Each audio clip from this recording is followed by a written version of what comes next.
Jesse Hernandez, present. Ms. Katie Farias. I'm kidding. Ms. Brenda Olivares. Present. Ms. Margarita Morales Garcia. Present. Ms. Lisa Salazar. Ms. Mary Silva. Present. Ms. Maribel Anger Robles. Present. The time is now 5:32 p.m. on Wednesday, June 21st, 2023. As President, I, Jesse Hernandez, call this budget workshop of the Southside Independent School District Board of Trustees to order. At this time, I would like to invite Ms. Maribel Anger Robles to invite our visitors and guests, or welcome our visitors and guests. Okay. Welcome, everyone. Students, parents, staff, distinguished guests, Mr. Ramirez, and our board members to the budget workshop of the Southside Independent School District. Have a good evening. Thank you. Please note that this meeting is being held and has been posted in accordance with Government Code Chapter 551 of the State of Texas Open Meetings Act. At this time, we can please stand for our Pledge of Allegiance.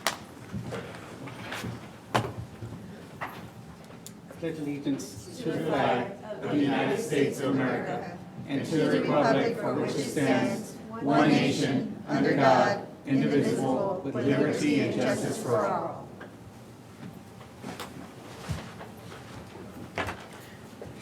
Okay, moving on, we do not have any public comment today, so we'll move on into our presentation. Item A, informational on the budget 2023-2024 workshop. Superintendent Ramirez. Good evening, Mr. Hernandez, Board of Trustees, staff, and community. We will provide an update of this year's budget and discuss the upcoming school year's plans. We have Ms. Dillard with the presentation. Good evening, Ms. Dillard. Welcome.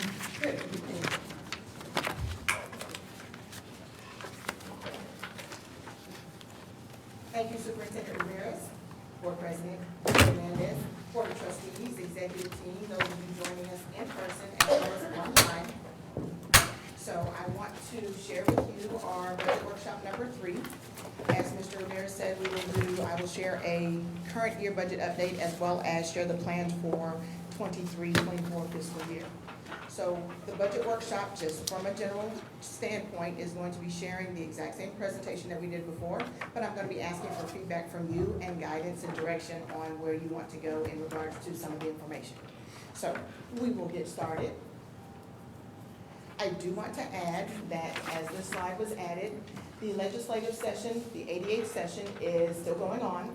So the salary ranges in this 23-24 proposal does not include any mandated salary amounts. And the session, or the legislators, are still in session. And so as they finish, I wanted to make sure that I shared that so that if they mandate something, we will absolutely make an update and share with you and then move forward. The goal is, fingers crossed, the legislators give more money to public school districts, and so we'll have more money to have in revenue to make other decisions. So for proposed revenue considerations, same thing that we've talked about. We are monitoring actively our state compensation education allotments, our student enrollment, which has, of course, had an increase for this school year of a minimum of 450 students. I say minimum because that's what it was when we did Snapshot. And as a reminder, Snapshot is done the last Friday of October. Normally it's Halloween, so that's how I refer to it, our Halloween day. But we had 450 new students as of Snapshot. We also will be considering our student average daily attendance, our ad valorem delinquent tax collection, and our regular adopted tax rate. And in future meetings, we'll talk about next year's tax rate. We will talk about donations, fundraising, our bond tax maintenance note financing, and then any federal and local grants. So here is the proposed budget, including general fund, food service, debt service. You'll see that we are looking at our property taxes as about $22 million. Our appraised value has continued to increase and can continue to rise based on our appraisal value, which is also a positive thing with all of the developments that we have going on. And then I was wonderfully surprised that we had new development that was not in our demographer study down off by TJ Maxx. And so that's going to be approximately 2,000 new homes, sir? Is that correct? That's a possibility. We're just confirming before we were to inform the board, but Yes. So my apologies. I was excited and there goes that excitement. So I was thinking of property tax values and so I'll just keep it moving. So we'll have $37 million is what we're projecting at the moment for our FSP. And the reason why we are looking at that is based on June 15th statement from Texas Education Agency that they're going to be making adjustments.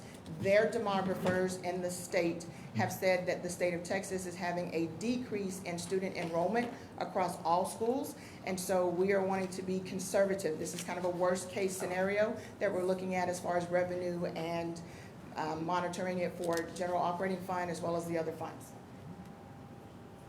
So here is the proposed salary option for increase. And so this talks about how we're looking at our auxiliary staff, our professional staff, and our administrative staff. So you'll see here that we are going to continue the $300 supply stipend. Thank you, Board of Trustees, for listening to the staff and saying they needed money for supplies and materials, that they wanted to be able to make their classrooms more than just a basic classroom, which is also evident in our student achievement scores. And then for goal attainment proposal, we're looking at for auxiliary staff, $2,320, and then for professional staff and administrative, $2,642. So this, with using a conservative measure of 1,060 staff members, this would have an impact of $4.3 million to our incoming budget. So I wanted to share this with you with a more simple version. With the proposed revenue of $61 million, operating expenses looking at about $10 million, salaries and fringe benefits looking at about $46 million, and the increase in the pay stipend is here, which would have a total expense of $61,345,000, which would, for this scenario, have a add to fund balance of only $4,538. So that's just the same presentation that we've talked about before. An increase in our option 2 shows $300 supply stipend, $1,000 retention stipend, and a $2,500 gold stipend for the auxiliary staff and $3,000 for professional administrative staff. The goal attainment in this proposal is the exact same goal attainment that we have currently, and so I just wanted to point that out. The retention stipend would go up, an increase of $800. Last year, the retention stipend was $200, and so in this proposal, we're looking at $1,000, and then the supply stipend stays the same. This would have an impact of $5.4 million. So I will share with you that we would be able to manage this particular proposal if the Board of Trustees chose that by being within budget, but the caveat would be that we would not be adding additional funds to fund balance. The focus for this particular option and the following option coming up is going to be to not add to fund balance and then use that funds to provide incentives or an increase in pay to staff. Here's what this one looks like. And so you'll see the $61 million, which is still the proposed value. The operating expenses, salaries and fringes stays about the same. And then the increase goes to $5.4 million. So you'll see in the bottom right-hand corner, reducing operating cost of $1.7 million to accommodate this particular raise, if the board would choose to go in this direction. Salary option 3 shows that we have a $300 supply stipend, a $1,200 retention stipend. This is an increase of the retention stipend of $1,000, and then maintain the goal attainment stipend at $2,500 and $3,000 respectively, which is of course what we are currently doing for our goal attainment. Using the employees here with that 1,060 staff members, this would be a total estimated cost to the district of $6.1 million, and here there's going to be an increase of $2.3 million that we would have to make a reduction in our operating cost. That would get us into the staying within budget, but again, there would be no add to fund balance in options 2 and 3. Option 4 is similar and I say similar to option 1. The difference is it's the exact same amount for option 1 as it is for option 4, except in option 4, the increase goes to base salaries and not a gold stipend, which then makes this TRS compensatable. And so those individuals who would be wanting to make sure they get a little extra credit on retirement, this option would be one of those things in regards to that. So same value as option 1. And so if the district or the Board of Trustees were were to choose this particular option, there still would be an add to fund balance of $4,538. So we would be within budget on all 4 options. We would just make adjustments on the operating expenses depending on what the board is wanting to move forward. And that's going to be one of my questions that I asked. And so that, because this is board workshop number 3, is what we are presenting for the board to provide feedback, direction, and thoughts on the salary options. Comments? Which plan is it that they currently have this school year? You said it was the 3rd one? So the goal attainment stayed the same this year as in options 2 and 3, but as far as it being the same as this year, for fiscal year 22-23, you all, as Board of Trustees, graciously added a $3,000 base. We improved the hourly rate to $15 for all minimum, all auxiliary staff, and then the goal attainment was $2,500 and $3,000. So the goal attainment stayed the same as this year in options 2 and 3, but there is not a similar one to that one because the only option in this particular proposal that adds to the base is option 4. Did I answer your question? So the difference in option 2 and 3 would be an additional $800 in the retention stipend for option 2. And then for option 3, it would be an additional $1,000 to the retention stipend. So, but the goal attainment remaining the same as we have this year. So option 2 and 3 remaining the same with the goal attainment, but an additional $800 for a retention stipend, which is a total of $1,000. This past year, we only gave $200. And then option 3 is an additional $1,000. So it would be a total of $1,200. The $200 that we gave this year plus an additional $1,000. That would be option 3. To extend on that, you may hear staff come to you and say, well, I got $1,200 at the beginning of the year. And those staff members who were here with us last year and helped us achieve some of those scores got the $200 retention stipend, as Mr. Ramirez is referencing, and then they got the upfront for the goal attainment $1,000. So that's why they would have gotten a $1,200. You may hear them say that to you when they're looking at this going, but I got $1,200. So I wanted to delineate that. Does that make sense? One more question.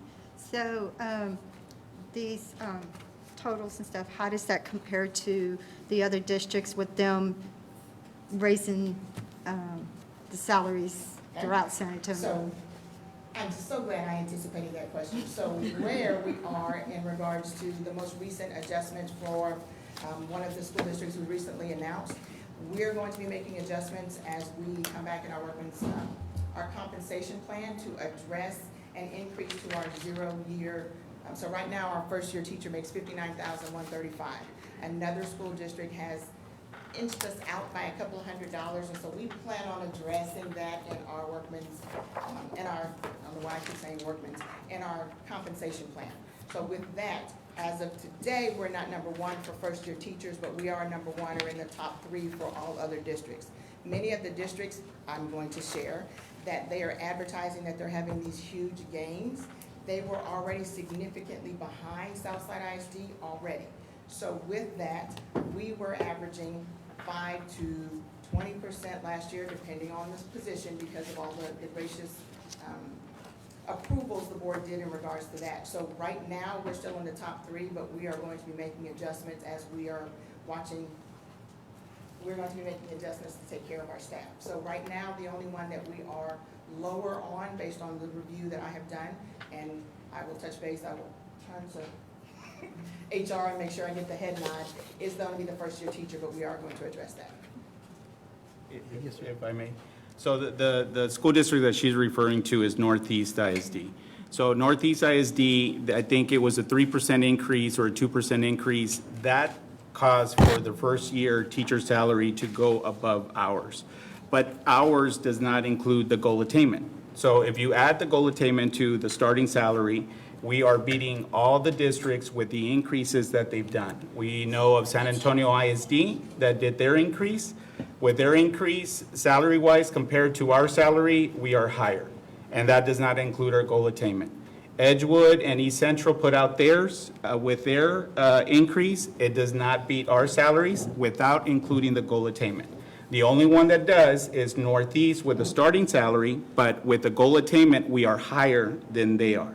So with the adjustments that they made, the salary increases that they have proposed, at this time, we are higher than they are, without making anything, any additions or anything. And without any layoffs also. Without layoffs or, letting people go, because I know a lot of districts have been able to do that because they've been letting staff, through, how do you say it? Yes, they're not filling positions or they're combining positions, so. So we are, if anyone is wanting to leave the district, it's of their own volition, and so we are not working from that perspective.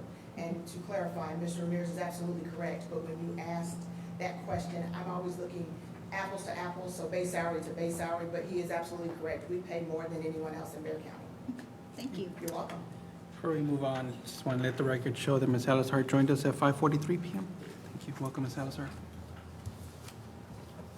Okay, Ms. Morales. Ms. Diller, could you please reiterate the differences between the TRS for option 3 and option 4? Yes, so on option one, so are you wanting me to clarify between option one and option four, what TRS compensatable is meaning? Option 3 and 4, I believe it was. Okay, so I'm gonna check for understanding, so I'm gonna go back. Okay. So option one is this one where we're doing $300 in the supply stipend, $23.20 and $26.42 as all stipends. And so what this means is that it would not be added to the base pay, and it would not necessarily be something that would be countable in retirement calculations. But in option four, I'm gonna compare these two first.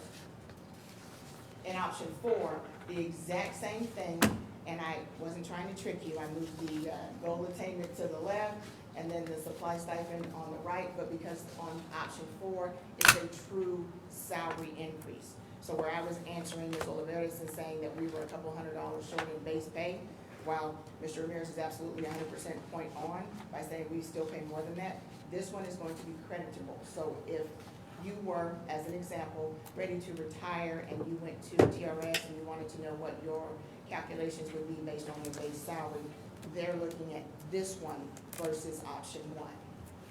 Same dollar amount, so the staff member still gets the same income, but it's But because of the creditable stipend. differently. Okay. Yes, ma'am. So, and that was just us sharing and listening to staff saying they would like at least one option that talked about that. Since this past year, we did 3,000 base and then goal attainment.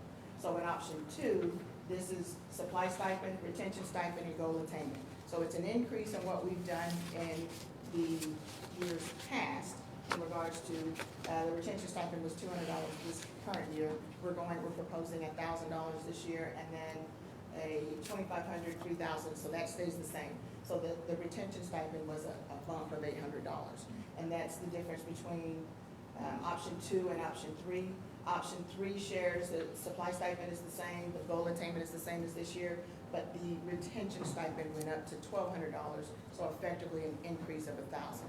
But none of these will hit base salary. They won't be calculated if someone is looking to retire. Okay, thank you. You're welcome. Any other questions or comments?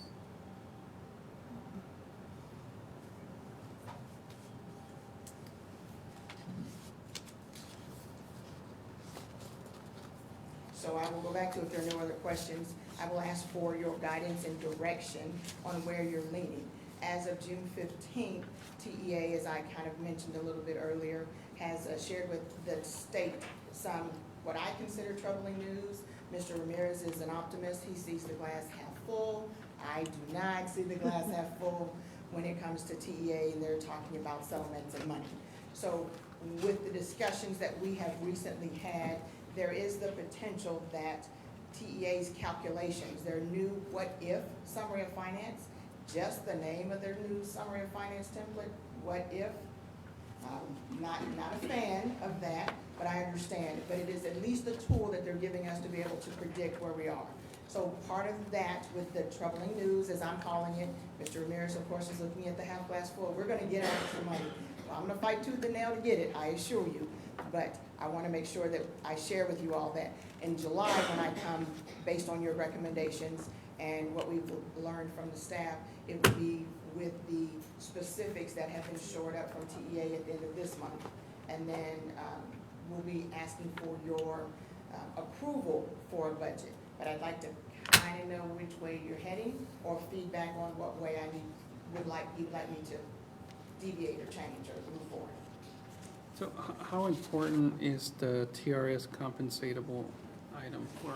It depends on who you're speaking to. So for me, as an individual who originally took my TRS out when my kids were in college so that we could pay for college, it's not necessarily important to me because I've got a long way to go before I retire. However, for those individuals who are closer to retirement and didn't take out their TRS, how TRS, just as a general concept, calculates, it's your highest last 3 salaries, is that correct, 3 years? Okay, it depends on when you started. So I started over. Okay, so it could be 3 to 5 years. So compensatable would be something that closer to the TRS retirement age. You have to be, depending on when you started, it's a rule of 80 when I was there before, and so it may be a rule that's different, and I haven't looked because it's. So I haven't looked because I didn't want to be depressed, but now it's the rule of 90, so I'm gonna be here forever. In regards to that, but so I share that with you. I will tell you that the average age of our staff is not, years-wise, thank you, service years-wise, we are a tenured, mature master teacher staff, but not necessarily having the mass exodus of retirees. That sounded better in my head. So what I'm wanting to convey is that our average teaching staff is about 15 to 20 years. So for them to be moving toward that, I do not project that we're going to have a large number of staff members who are retiring. But I'm just saying that to add context to your question. Does that make sense? It does, thank Okay. you. So a couple of things. One, when we come back for a vote in July, I'd like if you could take all this and put it on one sheet, on one table, so we could see everything Yes, sir. I will do that. all at once. And if my colleagues would entertain it, I would like to see kind of split down the middle, right, for the TRS compensatable, to try and make both sides happy, right? And let's split it down the middle and see what that looks like dollars-wise, right? Okay, so I'm gonna check for understanding. So with the option 4, what you're asking me to do is kind of do a direction where I'm asking for an option 5. you're asking for an option 5. And that would look like, if you would be more specific. It would look like 1 and 4, but split down the middle, right? 1 and 4. So the split down stipend middle. in one would be in half, and then the other half would be salary increase. Okay, understand. So salary increase would be the half, and then the goal attainment would be the other half. Okay. I will absolutely work on that. Any other thoughts? Yes. Jonas? The TRS option 4, Yes, ma'am. if no one's retiring, and when you do retire, it's the last 3 to 5 years, how does this fit in?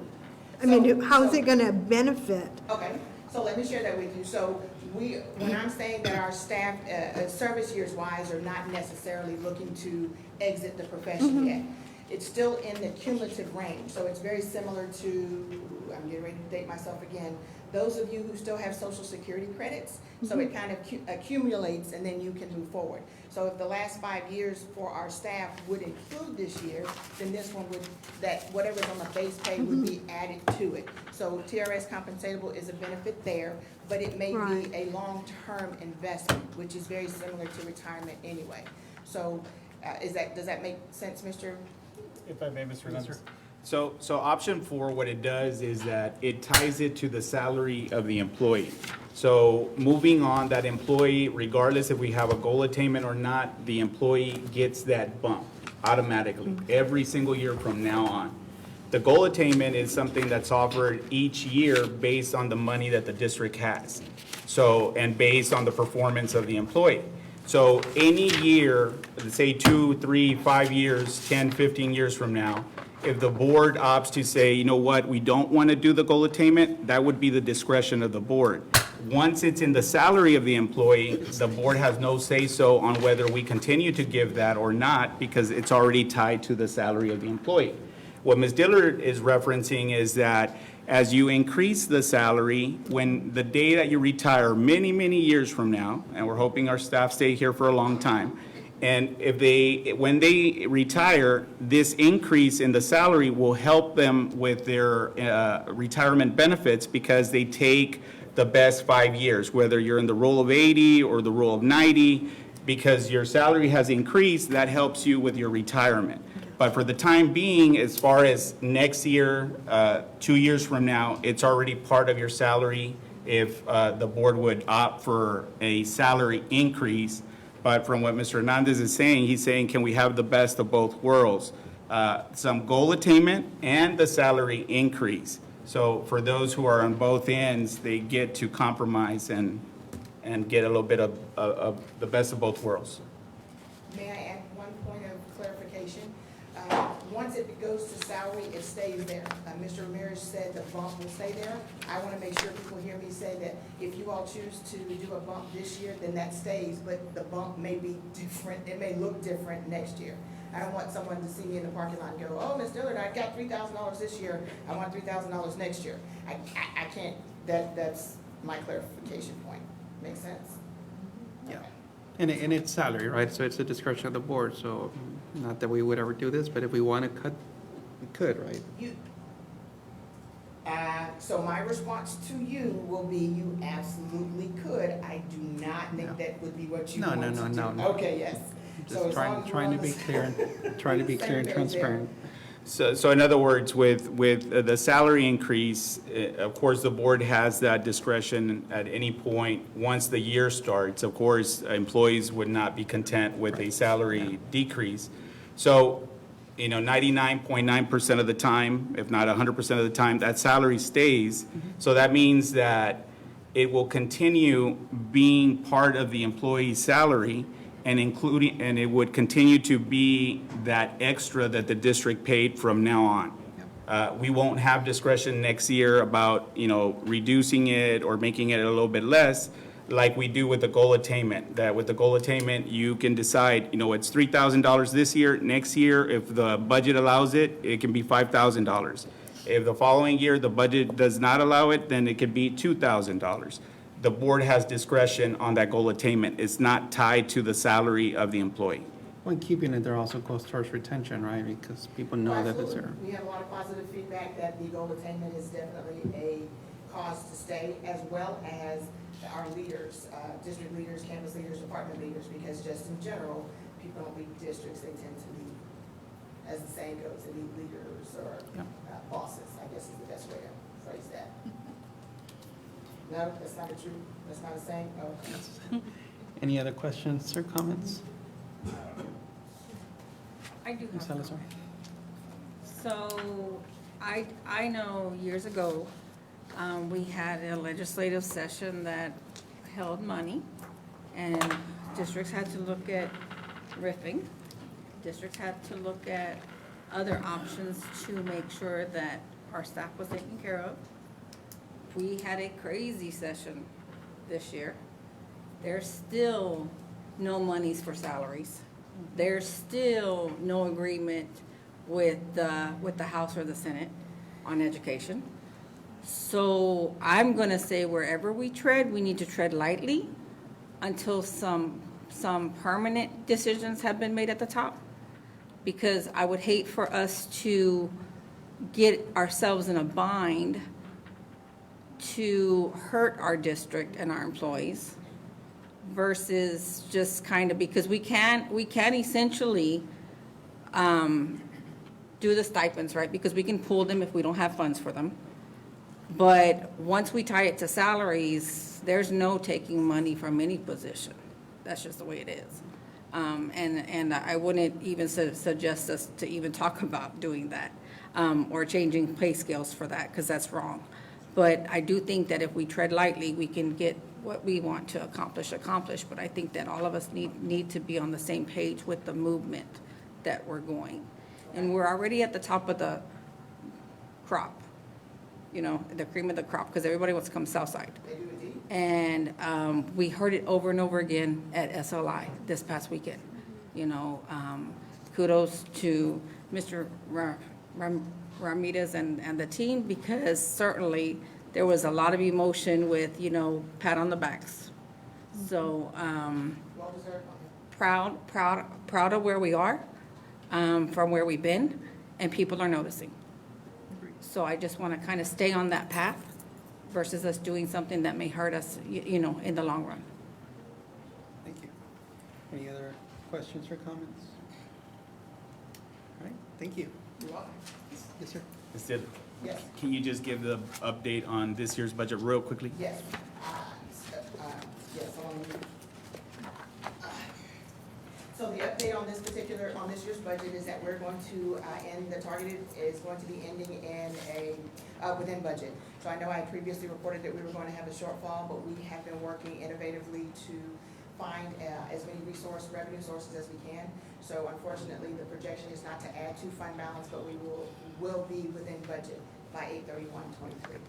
That's So, fantastic good news. Yes. Yes. Awesome, great job, thank you. So That's yes, great I news. should actually start with that. Very Thank good you, Mr. news. Ramirez, for keeping me out of that particular role. Are there any other questions? Any questions? Okay, thank you. At this time, do I have a motion to adjourn? I make a motion to adjourn. I'll second it. Morales makes the motion, Ms. Olivares seconds. All in favor, say aye. Aye. All opposed? No.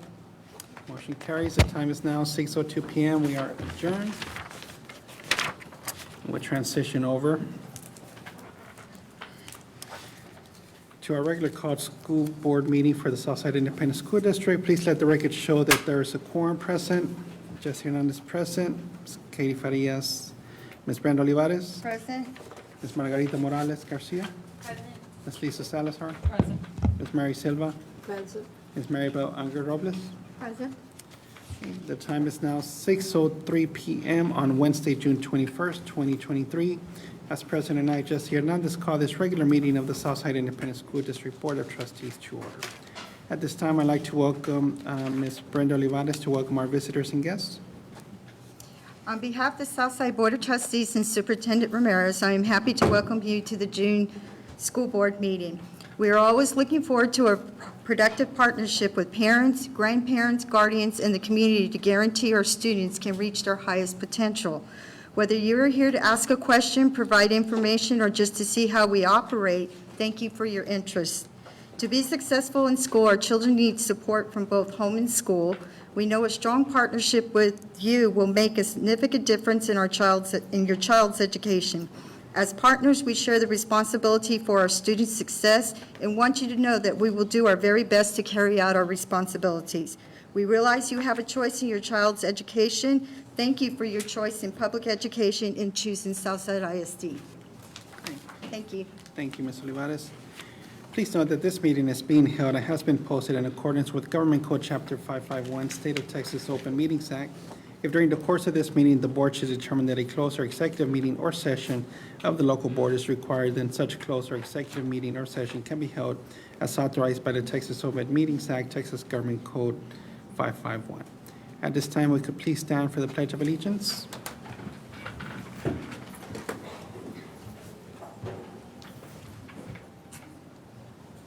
I pledge allegiance to the flag of the United States of America and to the republic for which it stands, one nation, under God, indivisible, with liberty and justice for all.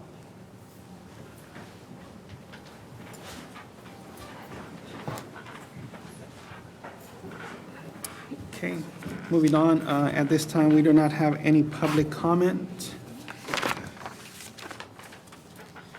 So moving on to item 1, consent agenda. Do I have a motion for approval of consent agenda items A through G? I make a motion to approve the consent agenda. Okay, Ms. Brenda Olivares makes the motions. Do I have a second? I second. Ms. Margarita Morales, second.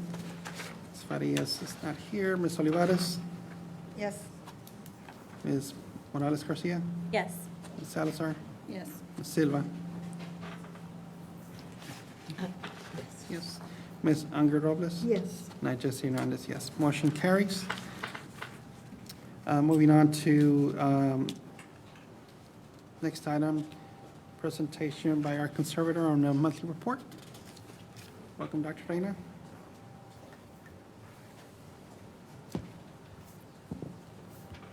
Good evening, Mr. Hernandez, members of the board, and Mr. Ramirez.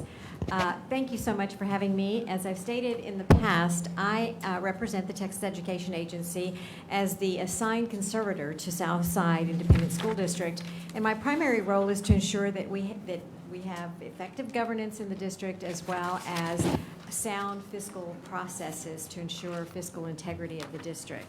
And I know that you as a board and the district staff have all put in many systems in place this year to enhance these two areas. And for that, we're very grateful, and the processes that you've undertaken have seemed to be fruitful, and so that's a good sign. Specifically, I want to just point out a couple of things that the board and the superintendent have also engaged in, and that was, you all know, and the community may know, that is the Lone Star governance structure. And in that structure, you all have undergone training, and we hope that you will continue to do that and ensure that you are what we hope eventually will be a Texas Honor Board. I think that is the goal, is that you as a board would be, just as your school district is outstanding in its academics, we are going to have the board be an outstanding board in the state of Texas. And to do that, there are those practices that you need to undertake. And of course, training is one of those, and then also self-evaluation. That once you take the courses or the training or the modules that are presented to you, that you come and you use those in your governance decision-making for the school district and in the best interest of children. And what we have already identified some training dates for you this summer, and we know the community needs to know that you are non-paid citizens that work at the behest of the community, because they sat you in those seats, and you are doing this because you have a strong commitment to children. So along with that also goes the training that is necessary. So that commitment for time is much appreciated by all of us, and it is no small feat that you all dedicate the kind of time and effort and energy to your position as a board member. With that said, this summer, we have some dates that are going to be planned for you to engage in additional training, such that you fully understand and embrace the Lone Star governance criteria, the expectations, and the community begins to learn what those expectations are. You meet those expectations, and in essence, the end result is the outstanding and effective governance of the district. So those dates are I'm sure, forthcoming, and your president will share with you. I'm pleased to see that at the end of this, towards the end of this agenda tonight, you'll receive some initial training in Robert's Rules of Order. So that is a good step in learning how to effectively manage the system. And also engaging in self-evaluation. Once the training has occurred and you're looking at all the benchmarks that have to exist, or all those, whether or not you're meeting those criteria, is taking a systematic approach to how you are self-evaluating your performance as a board. Again, all of those are steps for you to become that honor board that we want you to be. I am also very pleased to see that on tonight's board agenda that there is going to be, or the expectation for approval of several revised manuals and processes that have been put in place by your CFO and her team in the finance department, specifically the state and federal grants manual, the purchasing manual, the financial accounting manual, and the internal audit manual. Those are, again, stating to the world, to the public, that you have high standards for your performance in the area of fiscal management. So that's a very positive step for the district to take. Again, reminding you all that we are here looking in two areas, the governance structure as well as the fiscal management of the district, and you all are moving in that right direction. Your academics, I would be remiss if I didn't mention that the academics is performing well. So congratulations to your team, your academic team, and all of your efforts in supporting the students of the district. So when you have all of these systems working together, you are only expected to go even higher in all of your processes. So we really are looking at it as a positive end. Remember, my goal here is to work myself out of a job so that I do not need to have, or we do not need a TEA to be here any longer, because the district is self-sufficient. And I've said this repeatedly, that you all are well on your way to meeting those goals. Now, with that said, I'm also here to make sure that if you need anything or any assistance in meeting those goals, that you can please call on me at any time to make sure that we're here to help you in any way that we can. But I also want to just, a point of personal privilege, to thank Ms. Dillard, who is always very, very gracious in giving me, helping me in whatever that I need and providing all the updates that I need. And also to Mr. Garza, your purchasing director, who is just outstanding. You all snatched a really good employee there when you got him. His processes are quite detailed, and I think are going to benefit the system well in the best price, the best products for the price that we're paying. So again, everyone that I've engaged with in the district has been wonderful and very helpful, and I just want you all to continue on that path. And so that's my report this evening, unless you all have any questions of me. Any questions for Dr. Dina? Thank you, Dr. Dina. Appreciate Thank the you. report and Sure. everything that you do to support us. Okay, moving on to item B, District and Regional Spanish Spelling Bee participants and winners. Superintendent Ramirez. Mr. Board President, the district had students who placed at the district Spanish Spelling Bee and qualified for regionals. To recognize the winners, we have our bilingual director, Ms. Bermea, and bilingual coordinator, Ms. Martinez. Good evening, Mr. President, Superintendent, Board, community guests, and executive team. I just want to take a moment to thank you for all your continued support. I know it's not on the script, but just want to say thank you for your continued support. It's been an honor to work with Southside ISD. So I'm going to hand it over to Melissa Martinez. Thank you. Good evening, Mr. President, valued board members, Superintendent Ramirez, executive team, committee members, and guests. The Bilingual Services Department is recognizing winners of our 7th annual Spanish Spelling Bee. Each year, campuses hold their own respective competitions, and the top 5 winners come together to compete at the district level. In addition to this competition, each of the district's first place winners go on to compete at the regional level, which is held at the Education Service Center, Region 20. This year, our regional participants outlasted over half of their peers, and for the first time in Southside's 7-year regional participation history, our high school participant, Linda Figueroa Castellanos, received 2nd place. She was awarded a trophy and a $150 Visa gift card for her accomplishment. Please join us in recognizing, congratulating, and celebrating our district winners. In 3rd through 5th grade, we have first place, Miss Lexi Pina.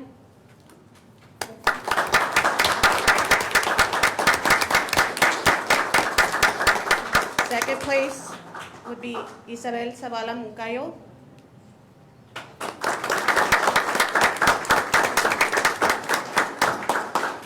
And Regina Galleros.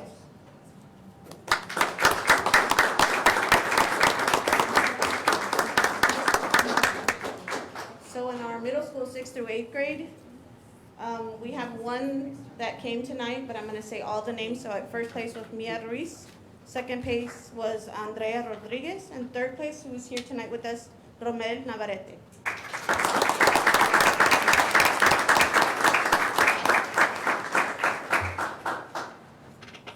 And from 9th to 12th grade, we have our first place winner, Linda Figueroa Castellanos. And she is also having her 2nd place regional trophy. She is our regional winner for high school. And 2nd place, Evelyn Herrera.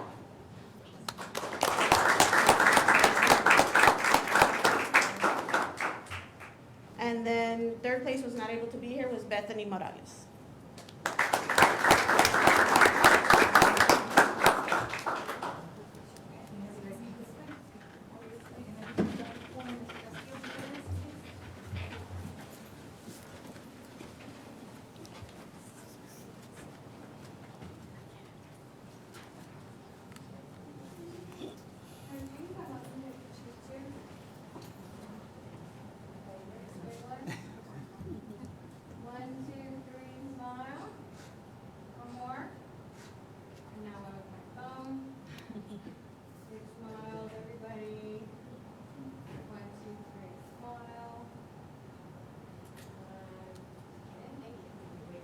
So one more.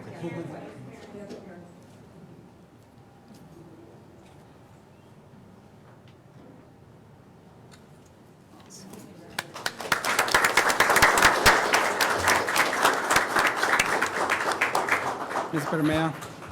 Ms. Bermeo? Sorry, before you move on, I just wanted to thank you. It's my understanding you're retiring after probably this meeting today, right? So, from someone who, when I got here, I didn't speak a single word of English, and bilingual education is what got me where I am today. And I know all the great work you've done with Southside and your many years, 30 years? Well, this is 24 years in education, I was short of completing 10 years here at Southside. So I know you've elevated the district to a different level just from the time that I've been here, and it's been only a few years. And I know how important the work is, and I know the difference that you've made in the district. So on behalf of myself and my colleagues, I thank you, and thank you very much for doing this, because I know it's a very, very difficult task, and I know the challenges because I've been through it myself, and thank you. I appreciate it. I appreciate those comments. I just want to say I've been blessed to love what I do and do what I love. So thank you. Thank you.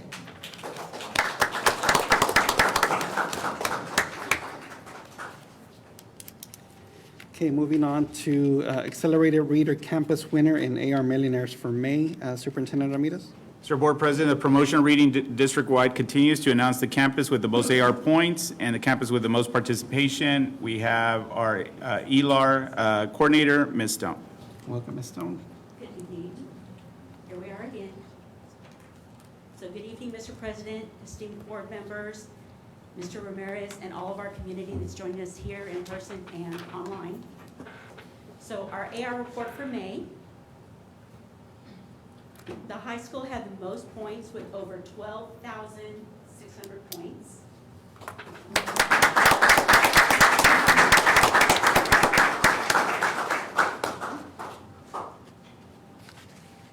For participation, we had Pierce with over 95% of the students participated in May. She's not here, but we were going to get Dr. Spohr to give her the trophy. Even though it was a very short month, we had 39 new AR Word Millionaires. And so they are listed here. They've already received their certificate and goodie bag. So to summarize for the entire school year, these are the AR points and participation percentages for the elementary campuses. For the secondary campuses. And Matthew is in red there with a special shout out. They had the top points for the entire school year. And because we talk about AR Word Millionaires so often every month, I was curious of how many words we've read for the entire school year. Just this school year, from August 11th to May 22nd, our students read over 1,168,000,000 words. That is just this school year.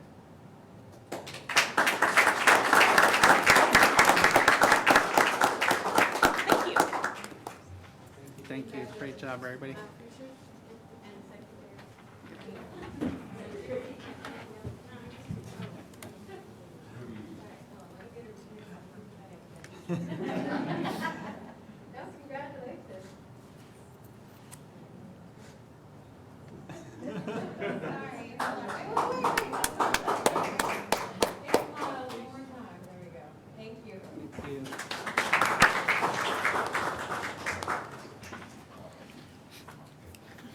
Okay, moving on to K through second literacy score, Superintendent Ramirez. Mr. Board President, the numeracy and literacy at the early non-STAR tested grade levels are critical. To review this year's K through second numeracy and literacy end of the year scores, we have Dr. Spohr. Welcome, Dr. Good evening, Spohr. Mr. President, Board of Trustees, Mr. Ramirez, community. As Mr. Ramirez mentioned, we don't STAR test until third grade, but part of House Bill 3 many years ago is that we look at the grades directly preceding STAR, and that we start measuring and making sure that we are tracking student progress in numeracy and literacy, so in math and reading. And we have board goals specific to those. So our board goal number 2 is to improve our third grade STAR reading scores from a 66% to an 81%. And again, that 66 represents several years back, but we want to see how our progress is. By 2027, can we hit 81%? So what I have here for you is last year's scores and a prognostication for this year's scores, which will be in our next presentation. We'll break it down. But you can see we went from a 69 to a 77. So to think that this is 23, and then by 27, we only want to get to an 81%, bodes very well. So we're just really thrilled at the progress. What that means is that we're sending students to third grade on grade level prepared so that they can achieve. And so for that board goal, we have progress measures that apply to kindergarten, first, and second grade. So what we have here are reading scores, and because we do not have a STAR test, we use, this year we have used the iReady. In the past, we've used STAR Renaissance. We've used several different measures trying to determine, which one is going to be the best one for us to use long term. But all of those are calibrated to STAR so that I can use the same language and that we believe that it flows well into that third grade STAR piece. So you can see here that our kindergartners have improved. Again, the black is last year, the red is this year. So we went from a 67 all the way up to an 80. So we only said to get to an 83. We're almost there already with our kindergartners. With our first graders, again, it was moving from a 74 to an 89, and we are already there. You can see that our the first and the second graders, we had to bump their scale up to 100 because we're already really close there. So while we will be looking at how we need to bump those progress measures up in order for us to still be able to make progress towards the grade 3 goal, but if we're already really close to hitting some of those progress measures right now. So we can see that our first grade reading went way up, and our second grade reading we're really proud of as well. Again, these are our students who are most impacted by COVID, the pre-kinder years, kinder years, and they had a lot of remote learning going on at the very beginning, so we're really pleased to see that bump. Especially you can see second grade, how they did last year compared to this year. And again, that's not a cohort of kids, that's just how they went moving up. Any questions on literacy scores? Any questions for Dr. Spore? So the next one is math, and you can see that our goal was to improve the third grade math scores on STAR to an 82 by 2027. You can see that those we anticipate having a nice bump from 69 to 74 this year. So what did we see in the preceding years? So you can see here again, kinder, first, and second are our progress measures. You can see that the math went way up as well. We're really pleased with that. We have a nice math program, the Pearlized Math, that feeds into our Sharon Wells math program. And we're going to show you some really nice math predictions as well coming up. But you can see that if our goal was to get to an 80, we're already at a 94 for our kinder math. For first grade math, our goal was to get to an 83. We're at a 94. For second grade math, our goal was to get to an 80, and we're already at an 85. So we're really pleased to see that we're already beating those progress measures. So we'll need to make some adjustments to those progress measures for our goals since we have met them. Any questions on math? Any questions? No questions. So we want to thank our parents and our teachers, parents for bringing your kiddos. We're seeing the benefits of that pre-K3 program, a nice robust pre-K3 program, pre-K4, getting them into kindergarten, and kindergarten being able to send them up to the elementary schools ready to learn and be on track. So thank you very much. Thank you. Congratulations. Great work. Thank you, sir. Yes, myself. Question. Our spec ed pop, I know we had asked for a report in reference to numbers, right? So where are we at with the numbers there? So we haven't received this is from the iReady. So the iReady doesn't do that breakdown, or what was it that we couldn't get the SPED breakdown? We don't identify kids quite that way. I can pull some of it out, but one thing that we know is that in kindergarten and first and second grade is when we're identifying a lot of the students. So this is all students together. We can pull more of the data out if you like. I definitely, at kindergarten, you're not going to see a lot because that's mostly an identifying year. Right. But for first and second grade, we can pull out some of those. Well, and I know second and on, you really start seeing your Absolutely. populations. So, So maybe as a follow-up, if we can get a report with that, send out to us. We sure can. Helpful. Awesome. Thank you. Yes, sir. Okay, moving on to STAR end of course scores for Southside ISD. Superintendent Ramirez. Mr. Board President, the district received the preliminary likely to pass third through eighth grade STAR scores and the preliminary EOC scores. We have Dr. Spoor and Mr. Castillo with the presentation. Now, and if I may add, the breakdown of the SPED, we still don't have it. So once we receive it, then we will bring it to the board. At this time, we only have the all students for the STAR tested grade levels. Thank you, sir. Good evening again. So as Mr. Ramirez said, these are preliminary scores. We're breaking them down into STAR tests versus EOCs. As Mr. Castillo will explain EOCs and what data we have for them, it is very different from what we have for our STAR scores, grade 3 through 8. All we have are preliminary numbers. And for 3 through 8, remember we told you that in the past we would get did not pass, approaches, meets, and masters. Now we have likely passed, and we have zone of uncertainty. So what we've done here is we have taken for each of the subjects that we have back, and we've compared to last year's approaches, which approaches includes meets and masters, so it's all passing, okay, every score that's passing. For the red, that's this year. What we've taken is the likely passed, and we went into the zone of uncertainty. And what we did there is we pulled out what we called high zone. So within that zone of uncertainty, we split it into high, right at the midpoint, and low. And based on how the state did with the EOCs, so we've already got scores for those. We know what it's going to be, but that's 1 math test, 2 English tests, a social studies, a science.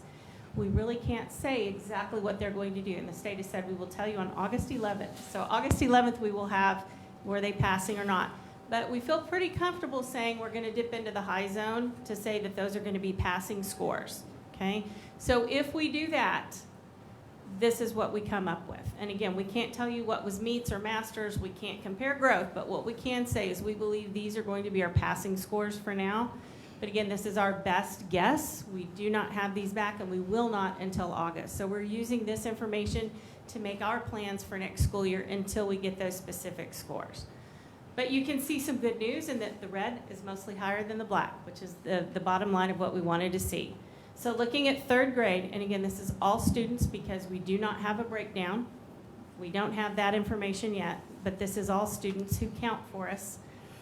These are our snapshot kids. Third grade reading, we had a 69 last year. We anticipate having a 77 this year. Fourth grade reading, we had a 69 last year. Again, we think it might go down to 64, but we're not sure. And in fifth grade reading, you see we were at a 70, and now we're up to an 81. So just really excited about the potential, and this is achievement. So this is how they did on that test, not how they grew from last year, but this is the harder measure for us to look at. And as Dr. Spoor mentioned, these are the approaches numbers, so everybody that passed. If you look at sixth grade, we went from a 55 to a 65. In seventh grade, from a 69 to a 71. Eighth grade reading, from a 76 to a 79. And again, last year, no essays. It was on paper, and it was all multiple choice. So this year, with all of the constraints that we had, all of the new added pressures to see that our reading scores held and did a little better, we're really excited about that. Looking at math scores, again, you can see that the black is last year's approaches and higher, and the red is this year's likely plus that high zone of uncertainty. Third grade math, we're looking at a 69 from last year and a 74 this year. Fourth grade reading dropped, but fourth grade math, my goodness, from a 70 to an 82. And fifth grade math from a 74 to an 87. So should these numbers hold, they're very, very promising. And for sixth grade math, we're looking from a 66 to a 64. And seventh grade math, we're looking from a 59 to a 60. Any questions on math? Any questions? Okay. The next thing we have is science, and again, STAR Science is just 2 grade levels, then we have the EOC in the high school. So for the 5th grade science, we see a bump from a 64 to a 72. And in 8th grade, we're looking at 68, just like the previous year, a 68. And for 8th grade social studies, we also see an increase from a 42 to a 44. And that's it for our 3rd through 8th grade scores. Any questions on that? Because again, these are preliminary. This is our best estimate at how we think we did at a passing rate. And we get the breakdown on 811, is that? Yes. And so the EOCs are real scores, and Mr. Castillo and Mr. Malater will share with you real scores that these we have are set and done. These, right now that we presented to you, want to make sure you know that those are likely passed, plus we added in what we believe will be passing, and that's that high zone of uncertainty. Any questions? When did you say they come in? 811. Yes, August 11th, that last Friday before the kids come back. That's all those EOC and STAR, everything? Yes, well, we already have EOC, but we'll get all of Oh, the STAR. okay. So we'll have everything, and then, less than a month later, we will get our accountability rating from the state as well. So it will be a very busy month of data. Thank you.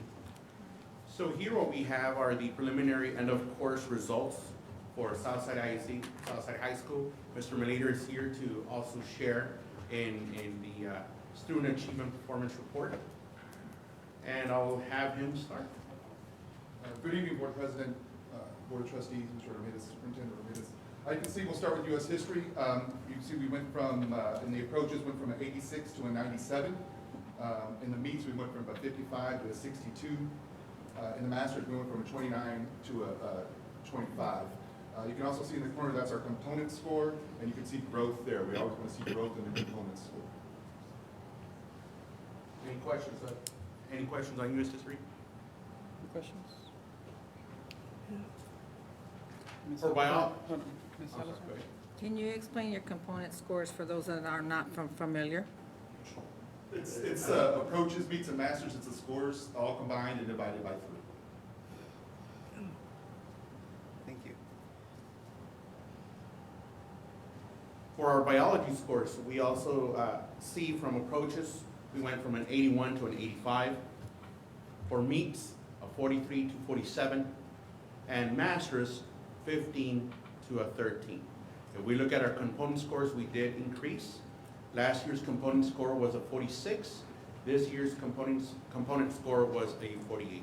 Again, the component score is the average of the approaches, meets, and masters, and it's a number that is used to help us in determining our achievement score in accountability.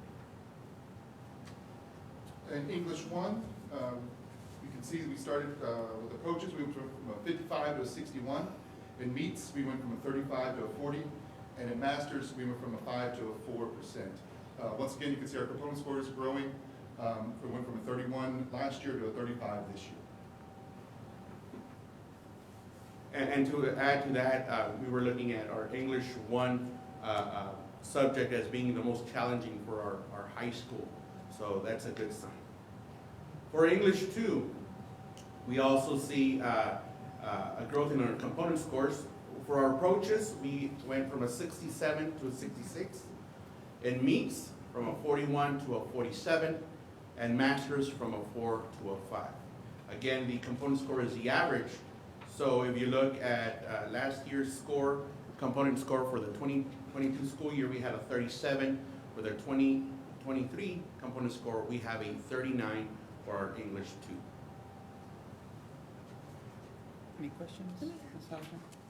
On the component scores, is that something that we decide on how to gauge? Because what you just said earlier was that we want to see growth in our component score, right?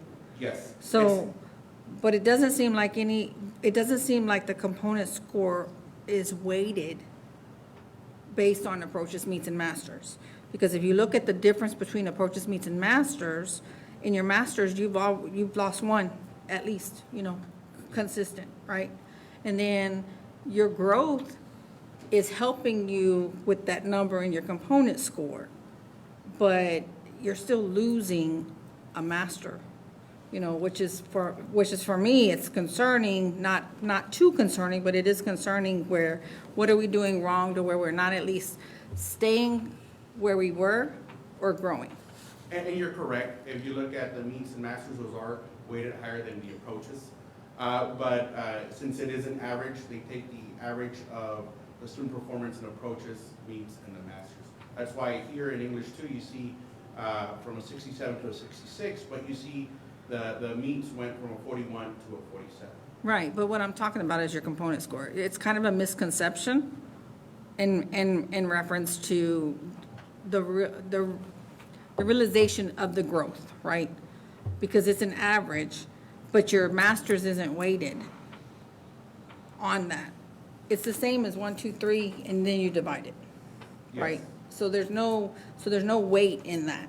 It's all equal across the board, and you invite it. Yes. Am I making myself plain? Except that if I can tell you that So approaches includes meets and masters. masters should be heavier, right? So meets includes the master's kids as well. Masters stands by itself. So if I'm a master's kid, I count for us 3 times.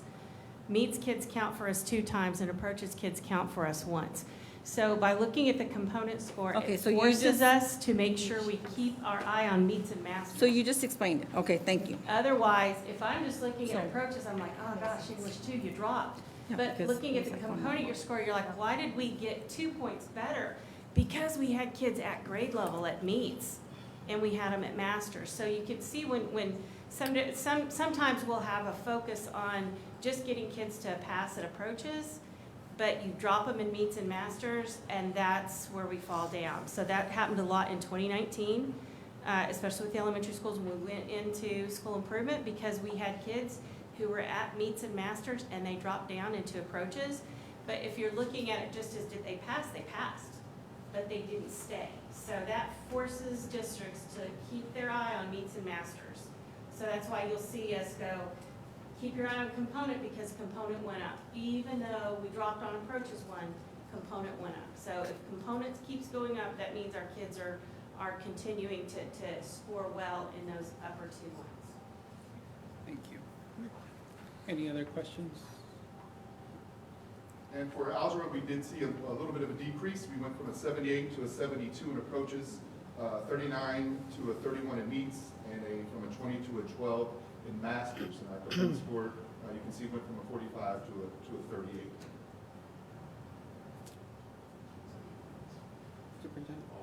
If I may, these algebra scores do include all 8th graders. So this year, the district opted to go with all 8th graders testing in Algebra 1, where in the past they would take 8th grade math.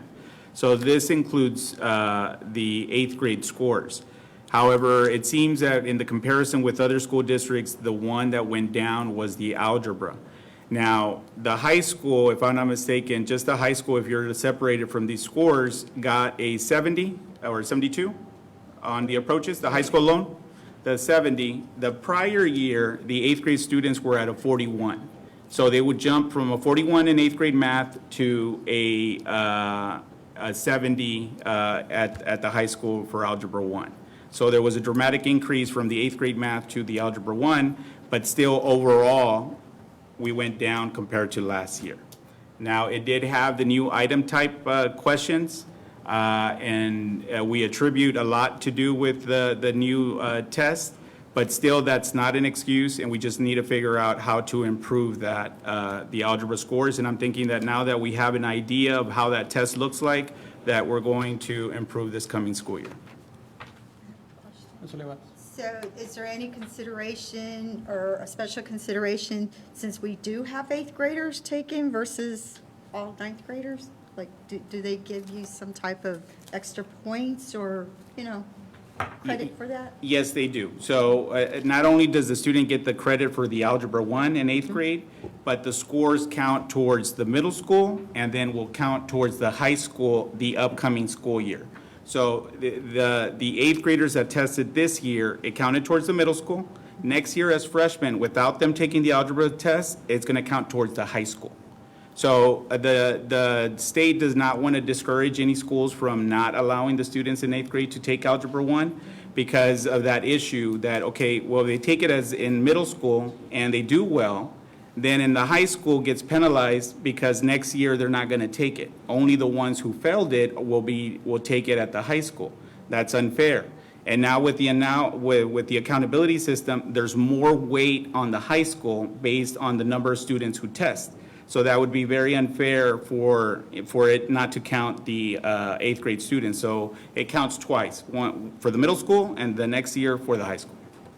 Thank you. Any other questions? Okay, thank you. Thank you. Moving on to attendance awards for the month of May, Superintendent Ramirez. Mr. Board President, to recognize the campus with the highest attendance, we have our PEAMS Director, Ms. Corina Sanchez. Welcome, Ms. Sanchez. Good evening, Board President, Board of Trustees, Superintendent Ramirez, and Southside community. We continue to offer and promote attendance awareness at our campuses and for our schools and our students. For the second time this school year, we're acknowledging Pierce Elementary School. Unfortunately, Pierce can't be here, so we have Dr. Spore to accept Pierce's award.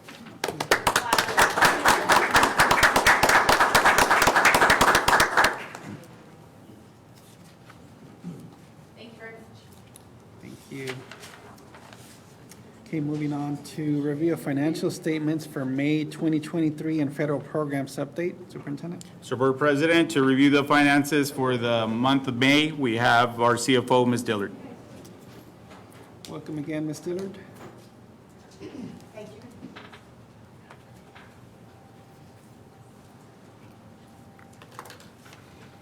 So we will start off with our Assistant Business Office Board meeting.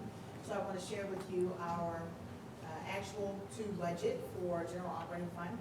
As we have discussed about the $3 million adjustment to settlement from TEA, you'll see here that our expenditures do exceed our revenue at the moment. It is a cash flow issue at the moment. And so you'll see here, as I presented last month, the projected payment ledger from TEO. You'll see that the district receives its FSP funds and ASF funds the 20th of each month. So today's the 21st, so we received it yesterday. But of course, that's after we prepare for this meeting.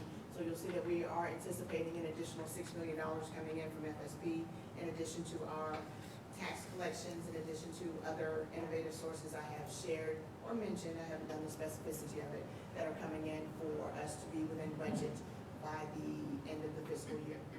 So status of the budget is here. We are using purposeful activities to increase revenue. One of the things that I will share that we are doing is we have changed the weekly accounts payable check run. We were 2 years ago doing it twice a month. Now we're going to be aligning it to our bi-weekly payroll processing. One of the reasons why we're choosing to do that is to have our average daily interest rates at a higher number of days per month.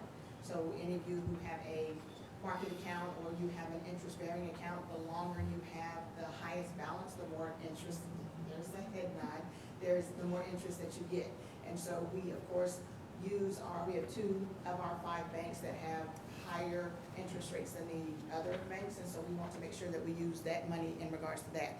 So doing a twice a week, twice a month accounts payable processing only requires us to prioritize and plan, which is something that you have already identified that as a district overall, we're doing a much better job of making sure that we are preparing for the future.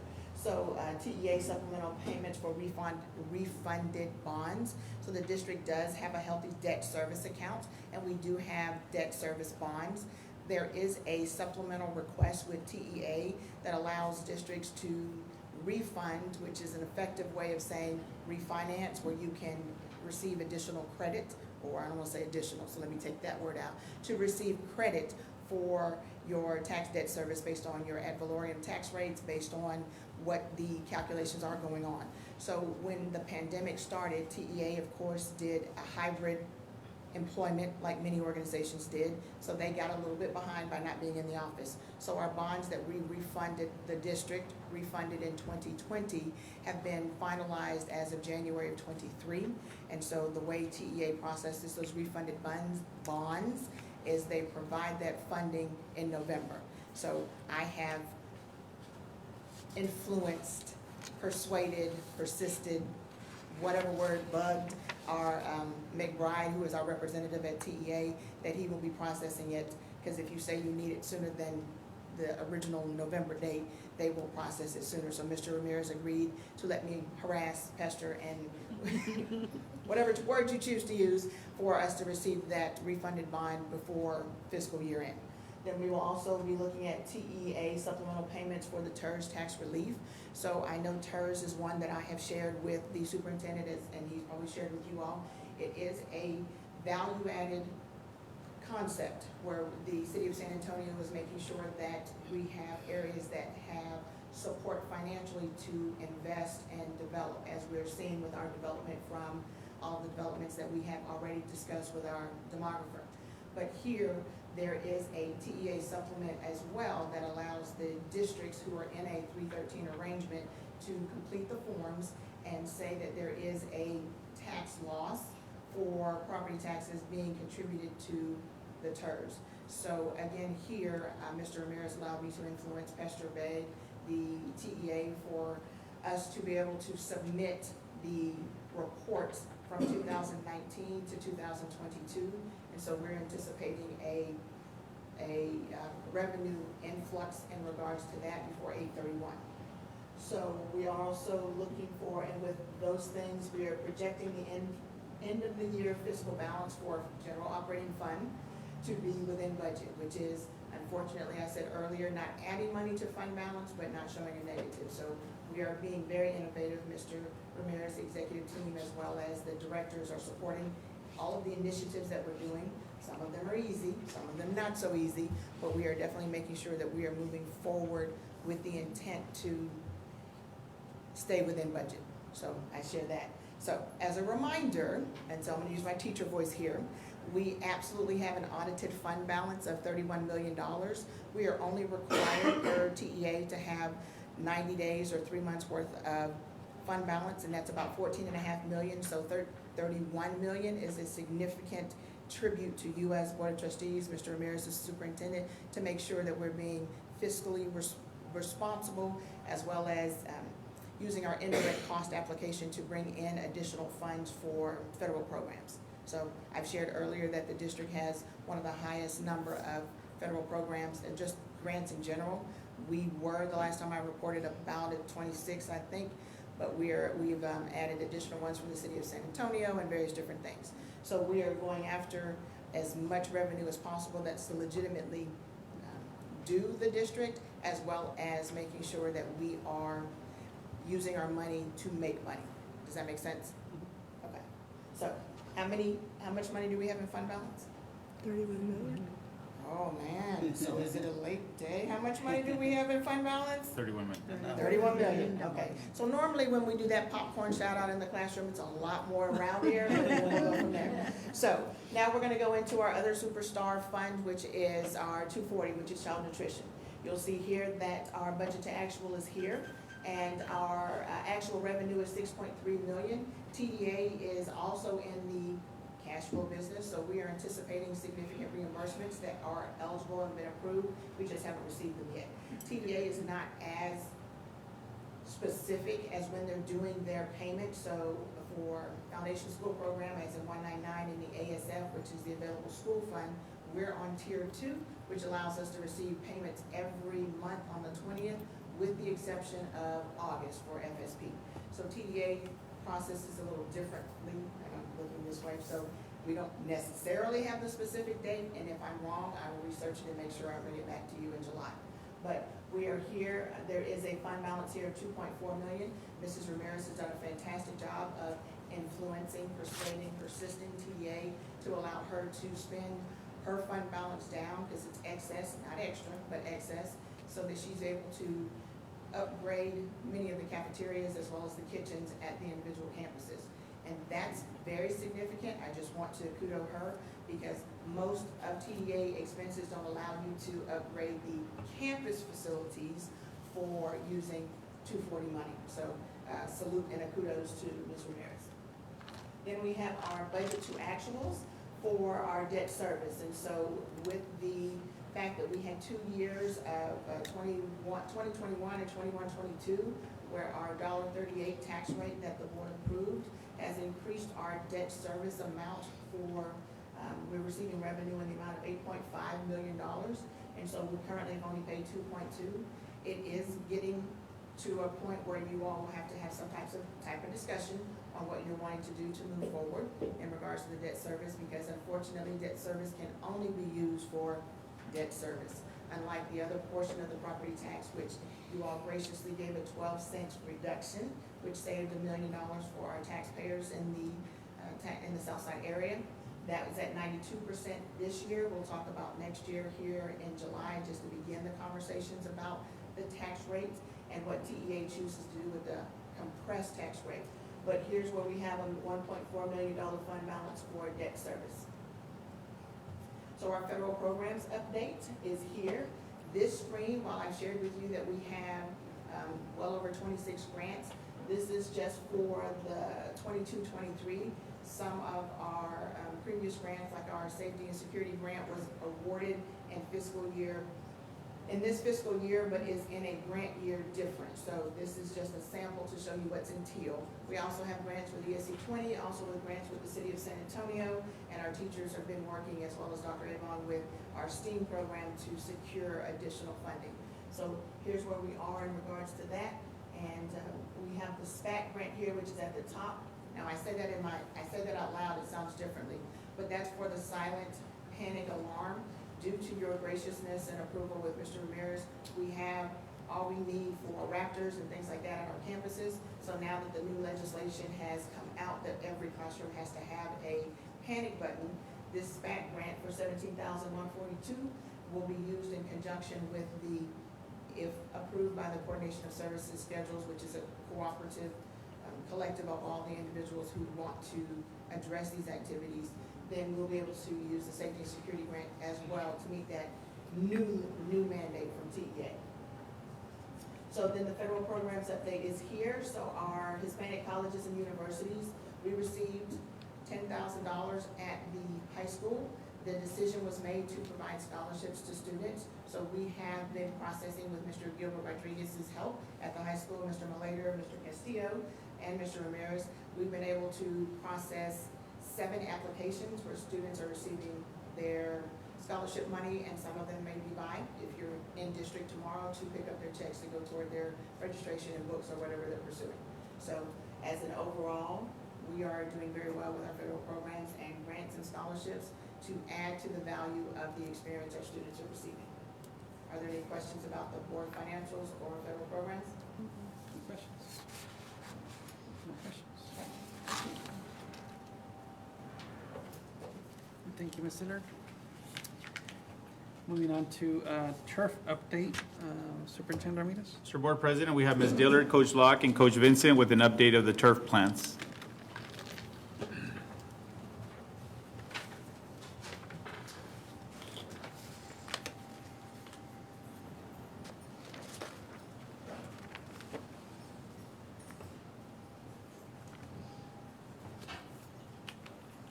So we wanted to come back, President Hernandez, you asked for us to do some very specific things with the board's direction, and so here is what I'm referencing is our artificial turf update.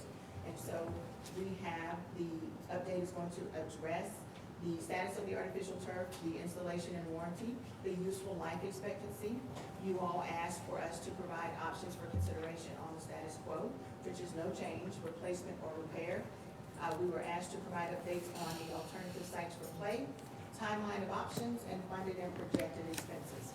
So here are the comments and the timeline for the process. So if the board indeed decides to move forward with a replacement, we would need to identify an engineer and get some drawing specs done, cover the scope of work.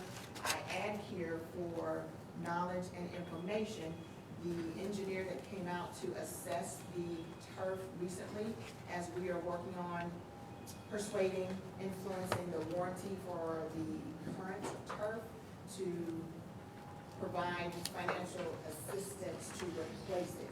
The usefulness life of the turf is 8 to 10 years.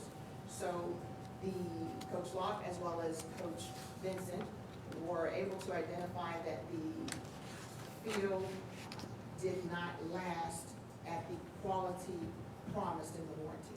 So I'll use that to say that's the reason why we're going out, talking with them, not going after them, but talking with them about options to assist with the replacement if that is an option. But I wanted to add that the engineer did say that the track at the field would also need to be replaced in a short period of time. So due to the nature of high Texas weather, various different things, but I wanted to bring that to your attention. There's no testing that we've done, but I wanted to share what we learned so that you all would have that information for consideration and discussion.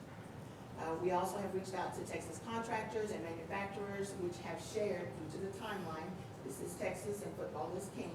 Everyone is wanting to make sure their football fields are up and ready for fall games. And so unless a decision is made shortly, and I used June of 23 because this was our board meeting that we were preparing for, if there's not a decision shortly, then the access to replacement or repair of the field is going to be limited prior to the start of the season. Is that correct, Coach Locke? Coach Vincent? Okay. And so then the timeline would be critical if the Board of Trustees is wanting to do a replacement, because the timeline is, of course, short. It's June, and our football starts practicing in August, and first scrimmages start August 12th? Yes. Okay. So if you'll select that particular link, Board of Trustees, you have this actual copy. This shares with you what the updates were. So when asked, we were asked to find alternative solutions.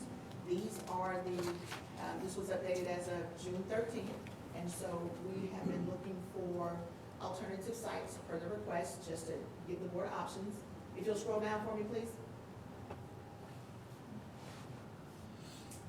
So I will start with number 2, Pleasanton ISD was a campus when Coach Vincent and I started looking at calendars, trying to identify which alternative sites had open Friday night games or Friday night possible games. Pleasanton did have some openings, 3 of the 4 games that we would need if the board chose to move forward with a replacement, as well as East Central. So when I spoke to the athletic director for Pleasanton, they would have considered a sub-varsity game, but for a varsity game, they don't believe they have the staffing. They're a small town is what was shared with me, because once the varsity team is away, then they shutter the town and everybody goes with the varsity team. So completely understand that. East Central does not normally rent out their facilities, but Coach Locke has said positive influence with the current athletic director at East Central. She reached out to Superintendent Toscano, and they have offered a mediation, I guess a worst case last choice scenario. If we're unable to find and still want to pursue alternative sites, they would then consider allowing us to use their site for 3 of the 4 games that we would need. Caveat would be they would not be providing staff, so we would have to provide staff for gate, police department, for concessions, for gate ticketing and all of those things, as well as someone to run the Jumbotron. They do have one, but they wouldn't have staff here. And then, of course, I have reached out to, with the communications department help, Mr. Escamilla, Ms. Rincon, and her team, to UIW. They also have 2 games, 2 Friday nights, because it's a college, so they play on Saturday. So there are 2 nights there that the district, if approved, I've reached out to them to see if we're going to be able to use that, if that were where the board wanted to go. So if you'll scroll down a little bit more, please. So you'll see here what the scrimmages are and the additional considerations asked.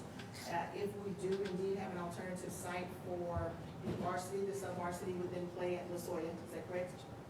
And so we have identified that Losoya's field would be maintained. We would be able to rent bleachers if necessary. We would have concessions available, would be limited, but it would be available.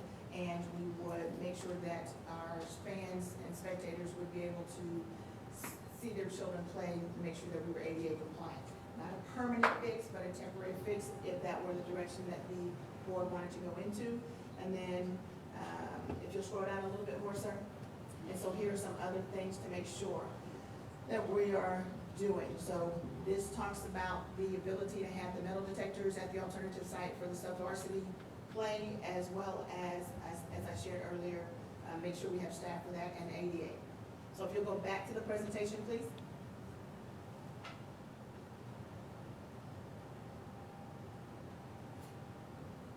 So as far as funding is concerned, I met with the city of San Antonio as well as county commissioners to get on the agenda for the bond venue to be able to present not only for this, as well as for a TERS item that we are trying to settle with the city of San Antonio.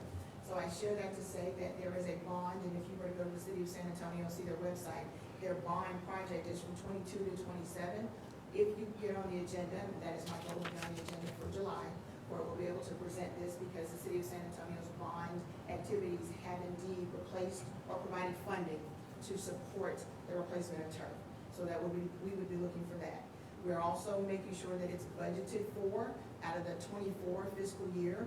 So in the event the board is moving forward and wants to replace the field, and that other sources of funding are not available when you're ready to move forward, the bond venue money could be reimbursing the district for the expenses spent, as well as Parks and Recreation grant, because there are some Parks and Recreation grants available for this type of activity. The caveat to that would be, again, that we would have to have scheduled, Mr. Ramirez has agreed to schedule community access. So that's one of the caveats. And then, of course, as I shared earlier, budget for the turf for fiscal year 4, and that would share and that would be an operating fund, general operating fund expense for transparency and clarity. I didn't want to drag on, but I wanted to make sure that I answered all of the questions that were asked of us and do the research. Are there any questions now?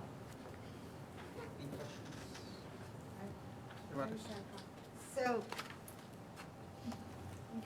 you're proposing to do this at the beginning of the school year, where if we decide to go with it, and we'd have to move the games somewhere else.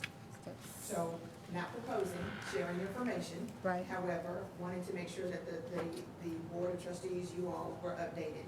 So if you are wanting to move forward, I know that we have received feedback at our town hall meetings and various different things that some parents do want their students to have the opportunity to play their senior season on the turf.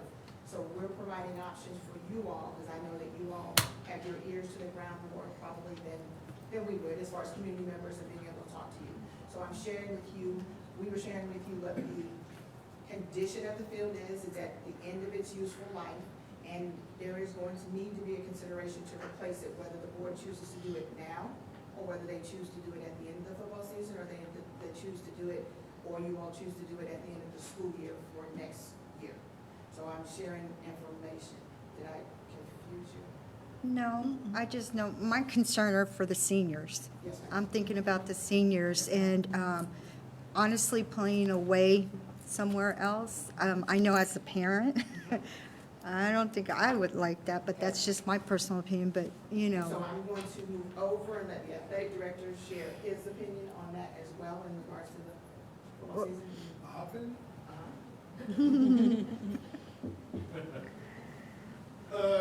My opinion is to play at home. And I got 30 seniors, and to look them in the eye and tell them they're not gonna play any home games after they're defending district champions it's hard to do. We'll do whatever we're told to do, and I just need a plan, just need a plan of action. But my recommendation is to play at home. I think it's going to be a hassle playing away. I think it's going to be expenses are going to be. If the field's going to be repaired anyway, then I don't see why we waste that money, because to play other places, we could play here, and I know it's a big decision, and I understand that. I know it's a bind. I know it's late. But I would just rather play at home. That's my personal view. Have you talked to the senior team No, about this? ma'am, This I'm is not nothing saying you've discussed with anything them? I haven't said anything until the decision's made. I didn't want to, stir the pot. No, I didn't no, want and I anybody to get- understand. Because I know how, some of this goes with Yeah. some parents, and, I have 3 children of my own, I would be probably the same way, but, Of course, that much the football, you got homecoming, and that's all your seniors. Well, You're missing out on. and senior And- night. And it's not just football. I'm thinking about the band kids. I'm thinking about the dance team and overall the whole, especially those seniors. It's, it's a big decision, I understand that, I'd rather play at home, for those reasons. Coach Locke, Yes, ma'am. the dirt that's underneath where the thing lays, there's nothing wrong with that, correct? The only thing that needs to be replaced is the carpet. Okay. The pad and the turf, and that's the quickest you can do things. What is so time consuming in laying down a field is the dirt work. Is all the drainage, all the dirt work. The easy part is rolling out the turf and the rubber and getting it, that doesn't take very long. It's all the dirt work. Our dirt work and drainages are good. It's good. Our turf is non-fiberless, there's no fiber left. Okay. So, Well, there's fiber, but so playing on the field is still safe for our students, right? we haven't had any injuries. Okay. We didn't have any, we had less concussions this year than we had the year before. Okay. And I don't remember, we didn't have very many at all this year. No, we haven't seen a difference in that. We haven't seen any difference in injury, nothing. We just Okay. had tests run. So how long does it take to lay this carpet, this turf? It takes, I talked to a friend of mine that has done it in the past. He's not with them anymore. He was with Field Turf, and he told me that it takes them 6 weeks. They could give you a 6-week window. It takes actually less than that if the weather cooperates. If it's raining or whatever. But most of that is really significant to the dirt work. Okay. But our dirt work is good. It's I mean, good. You're not gonna have, that's not gonna be an Okay. expense at all. So when does the soccer season start? It starts, actually I start practicing right the week before Christmas break. Okay. So we could conceivably have our football season home, and then at the end of football season, install our new turf. And the soccer players would still be able to play on their home turf. Maybe not all the games, because they start But playing a lot. in January, is games. Okay, They start practicing at the end of December, but they start actually playing games in January, actually, right when we get back from break. but the expense would be less than moving the football field, the football team, the band, the cheerleaders, and all of that. I don't know if it'd be less, but it's gonna be an expense. Be- So okay. you gotta rent something out, then we gotta travel, then we gotta have staff and personnel working that, and it's a dilemma. Okay, thank you. Do we have any time during the year that the field isn't being used? I know. Right now- I mean, she brings up a good point about soccer. I didn't even think about the other sports that use the field, and again, Track. back to the seniors. It's I pretty didn't much think right that. now, I guess from, maybe to the end of, it's right now, from June 1st to August the 8th. It's not being used.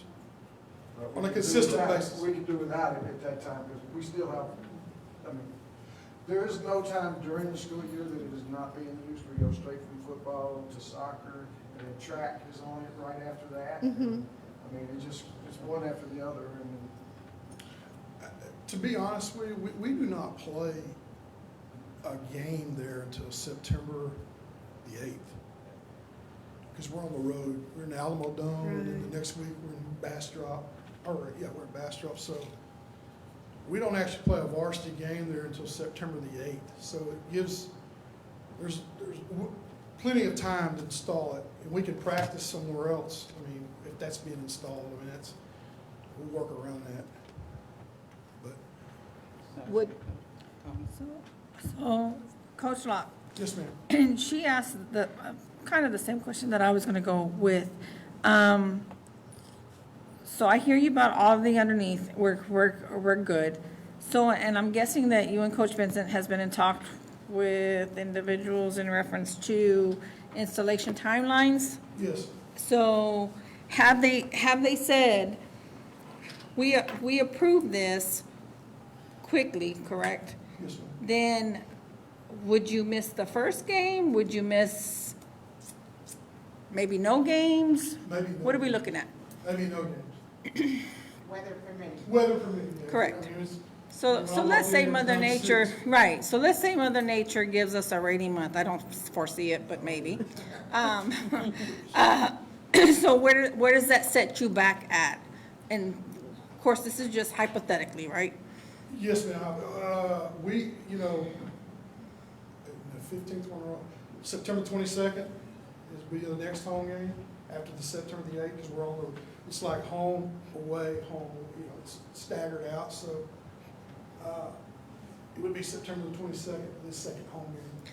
So with that being said, let's say it's not ready by your first game. Do you have plan in your head how you would maneuver that? That would go back to What our they East had Central, presented. that'd go back to that we presented if we didn't play on it at all. East Central would be our first choice. With Coach We would have to Ariola? have one Okay. neutral site game, but it would not be homecoming and it wouldn't be senior night. Okay. Those are later on in the year, but, I know it's a lot to wrap around your head right now. No, I get it. Yes, ma'am. And I know why Coach Ariola did what she did, because she's been here, so I could see the loyalty to Southside to help out. Yes, ma'am. So, okay. So the ask tonight is to move forward with the RFP and the engineering? So there is no ask tonight. Tonight was an update for information. So there is no action item on the agenda for this, for tonight. If the board is wanting us to review possible action items, that would not occur until July at the next board meeting. So. Mr. Hernandez. Or a special called meeting. Or a special called meeting. To get it done faster. I have a Or question. that a special call meeting could be addressed. Ms. Dillard, if we were to go with because I saw when you were presenting, if I recall properly, it said fiscal year '24 would not be able to accommodate some of what we were asking for. Was that correct? So, I don't understand the. Okay, yes. So the generator for, would you go back to the other document, please? And then if so, would it be more cost effective if we were to have it at East Central? So I'm going to answer your questions in two parts. So in regards to this presentation, if you'll scroll down, please, the additional costs, as Coach Locke mentioned, for alternative sites are the Board of Trustees has agreed to make sure that every student athlete or any student who leaves the district receives a meal. So there would be that cost. There would be the cost of the generator that we would need to purchase to make sure we're running lights and have access and things like that. That currently is not something there is a generator in the district, but not one that could be dedicated for athletics. So right now, it's not a item that was on their wish list. I hate to use that word, but that was something that they were considering as far as their fiscal year 24 budget. As far as the fiscal year 24 budget, once this came up, we have added this up to $750,000 for the athletic budget to address the replacement. And so there's that. If we go to East Central and they allow us to use those first couple of games, the earliest action item that could happen would be a special board meeting, as Board of Trustees, Ms. Salazar has said, or it would be July. And then the board would need to identify whether they want to continue with the directive to the business office that we do a solicitation. Solicitation then is 3 to 6 months. So then we worry about not having the access for student athletes in their sports electives, the seniors in their sports, and/or the option to pursue a different method, but approved, allowable procurement by board, co-op, something along those lines. So all this information that we're sharing, that I'm sharing tonight, is information only for you to then guide us, direct us on what you want our next steps to be. Okay, one more question, sorry. Have you had any success to be put on the agenda for the bond initiative? So when I met with so I'm gonna say I'm at a 50% success, because getting a meeting with the city of San Antonio and the county commissioners, that by itself is almost a miracle, so I'm going to say yes. But I will tell you, even getting that, they're a governmental agency as well, so even the approval process is going to take some time to do that. So I'm gonna tell you 50%, I don't mean to shrug as nonchalant, I just don't have any more definitive percentage than that. Does that make sense? Yes, and since we do sit into county commissioner precincts, did you reach out to both? I have reached out to one, I've reached out to both, but I've only gotten one response, but I assure you I will be persistent in reaching out and following up. You're welcome. Are there any other questions? So I guess, from a timeline perspective, then if we're gonna do the RFP, you said the procurement process takes 3 to 6 months, so we're not talking about this August, September timeframe? Based on the directive that the Board of Trustees has given the business office, that any over $50,000 purchase, we would be expected and directed to do the competitive solicitation. That is a directive that you all have asked of us to do, which we are complying with, and Mr. Garza, as you've heard by Dr. Reyna, is fabulous at that. Just know that due to the requirements and parameters, and Mr. Garza, correct me if I'm wrong with anything, that it's the timeline. It's a 3 to 6 month process to ensure that we're doing and meeting all the expectations and criteria. However, if you choose not to do that, because that was the directive the Board of Trustees directed us to do, and there is discussion and approval when there's an action item on the agenda by board or something along those lines, many of our organizations are on by board and other co-ops that are vetted and have effective solicitations. Okay. So why can't we play our games here and have everything set in motion, so as soon as school ends, we go in and put that field, and there's no delay or added expense? Because I would say we could do it sooner, but I've heard like maybe next year they're going to have kinder graduation on the football field, so we'd have to wait for things like that may come up that we don't expect. But I think if we get everything in motion and just have them be ready, then we go on and we have them work over the summer months. I don't know if the heat has any effect on this, but at the same time, we can work on the track also. Okay, so I'm gonna check my understanding. What you're asking, Ms. Silva, is that we get all the steps in motion, move forward with the 3 to 6 month solicitation with the target start timeline of June of '24, so that everyone, all of the activities that you all have in mind would continue for this senior class, and graduation is being discussed as being had at the stadium next year? I heard mentioned, but Okay. I don't know what Ms. Montes has planned, but just because of the way it went for the kindergarten, they had to half at 1 hour and the other half at the other. Okay, so you're referencing Menchaca Early Ed graduation and not Southside High School graduation? No. Okay, I just needed clarification. Thank you. So we then, if that's a discussion by the board, we will absolutely do whatever's directed, absolutely. Any other questions?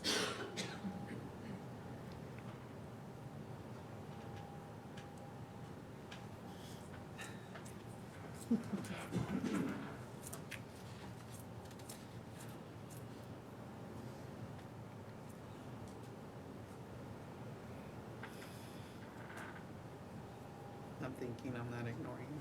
Say it again? I'm thinking, I'm not ignoring you. Okay, no worries. I guess I have one Go ahead, question. Councilmember. I know we've tested the field several times. If we don't replace it as soon as possible, what are the consequences that might occur during this upcoming football? Like, is it, how like crucial is it? So her question was, Coach Locke, if we don't replace the turf as soon as possible, what, if any, consequences are there? I can't see in the future, I don't know, I mean, as far as consequences, I can't see into the future whether we're gonna have more injuries or less injuries, or whether it's gonna be, you know, it's out, we played on it last year, and again, we didn't have any more significant injuries than we had the previous year. But will it be playable for this season? It's as playable as it was last year.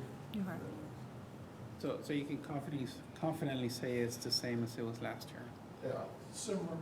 Very similar. I mean, there's not much to lose now. I mean, Yeah. we're at the, there's just not much anything to go worse on. I mean, there's no grass left, so. Stone road. Yes. All black road. Well, all of it's. 99% yes.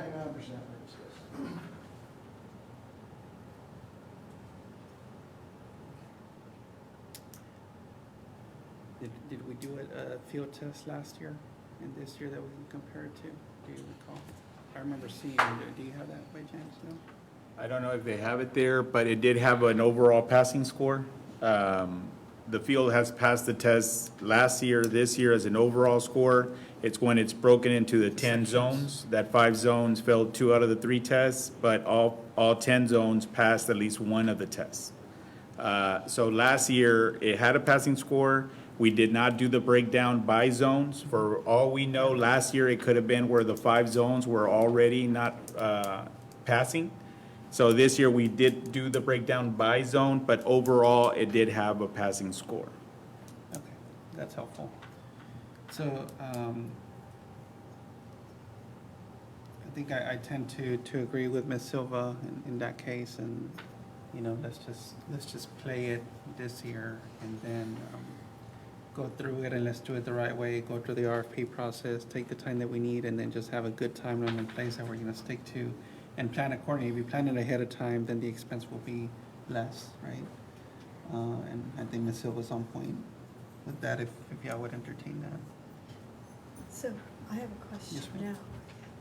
If we do the RFP and it takes 3 to 6 months, and should we decide to approve it, can we tell the contractor, we want to award you the contract, but we don't want you to start till this date?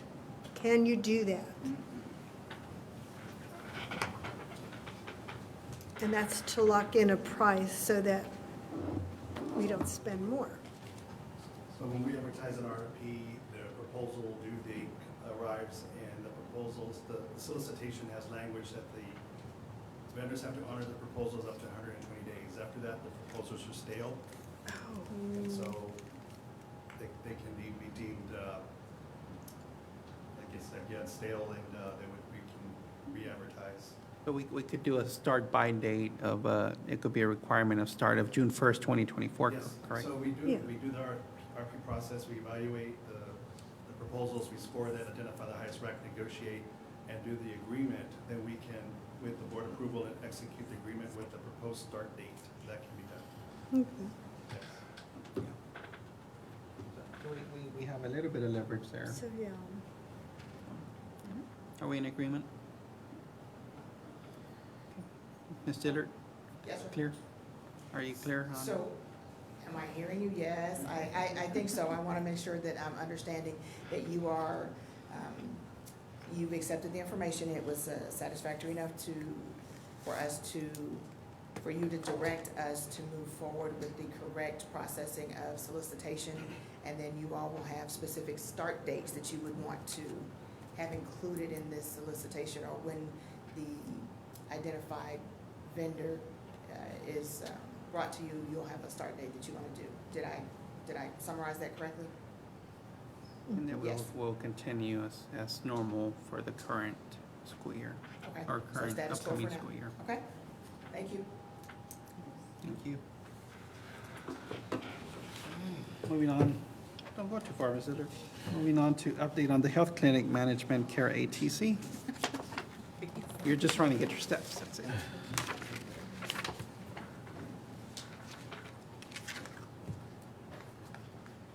So as they're pulling up the health clinic update for April, I would like to start off by saying this celebration, that the data that you're gonna see for the health clinic is in stark comparison to our previous provider.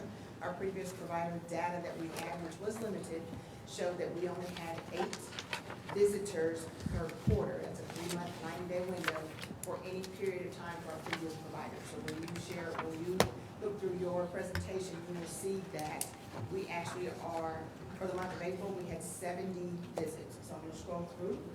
You'll see that we had 956 employees that are eligible for a total of 1,267 eligible members. That includes spouse as well as dependents. And you'll see what the average age is here, which kind of goes back to what I said, where service years, we're pretty young as a district. So wanted to share that with you. We had 55 individual patients, and then the employee patients, there were 54. Then for April, we had one unique, one dependent that participated. And you'll see here on the charts, the total visits, 56 for January, 50 for February, and 46 was the point, those were the unique patients there.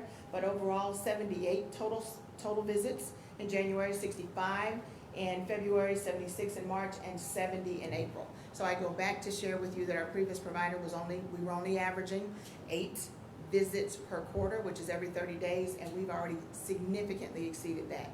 The more that we have, the longer we have the clinic open, the more our staff and eligible Humana participants are aware. We also will be scheduling Department of Transportation physicals through this, and we will also be offering free student athlete UIL physicals, and anyone else who wants to, they may not play a sport but need a physical, those will be included, and we'll be working with setups with Coach Locke and his team. So don't want to spend a lot of time on each individual slide because it just shows you that 78, 65, 76, and 70, we do have staff going and visiting it.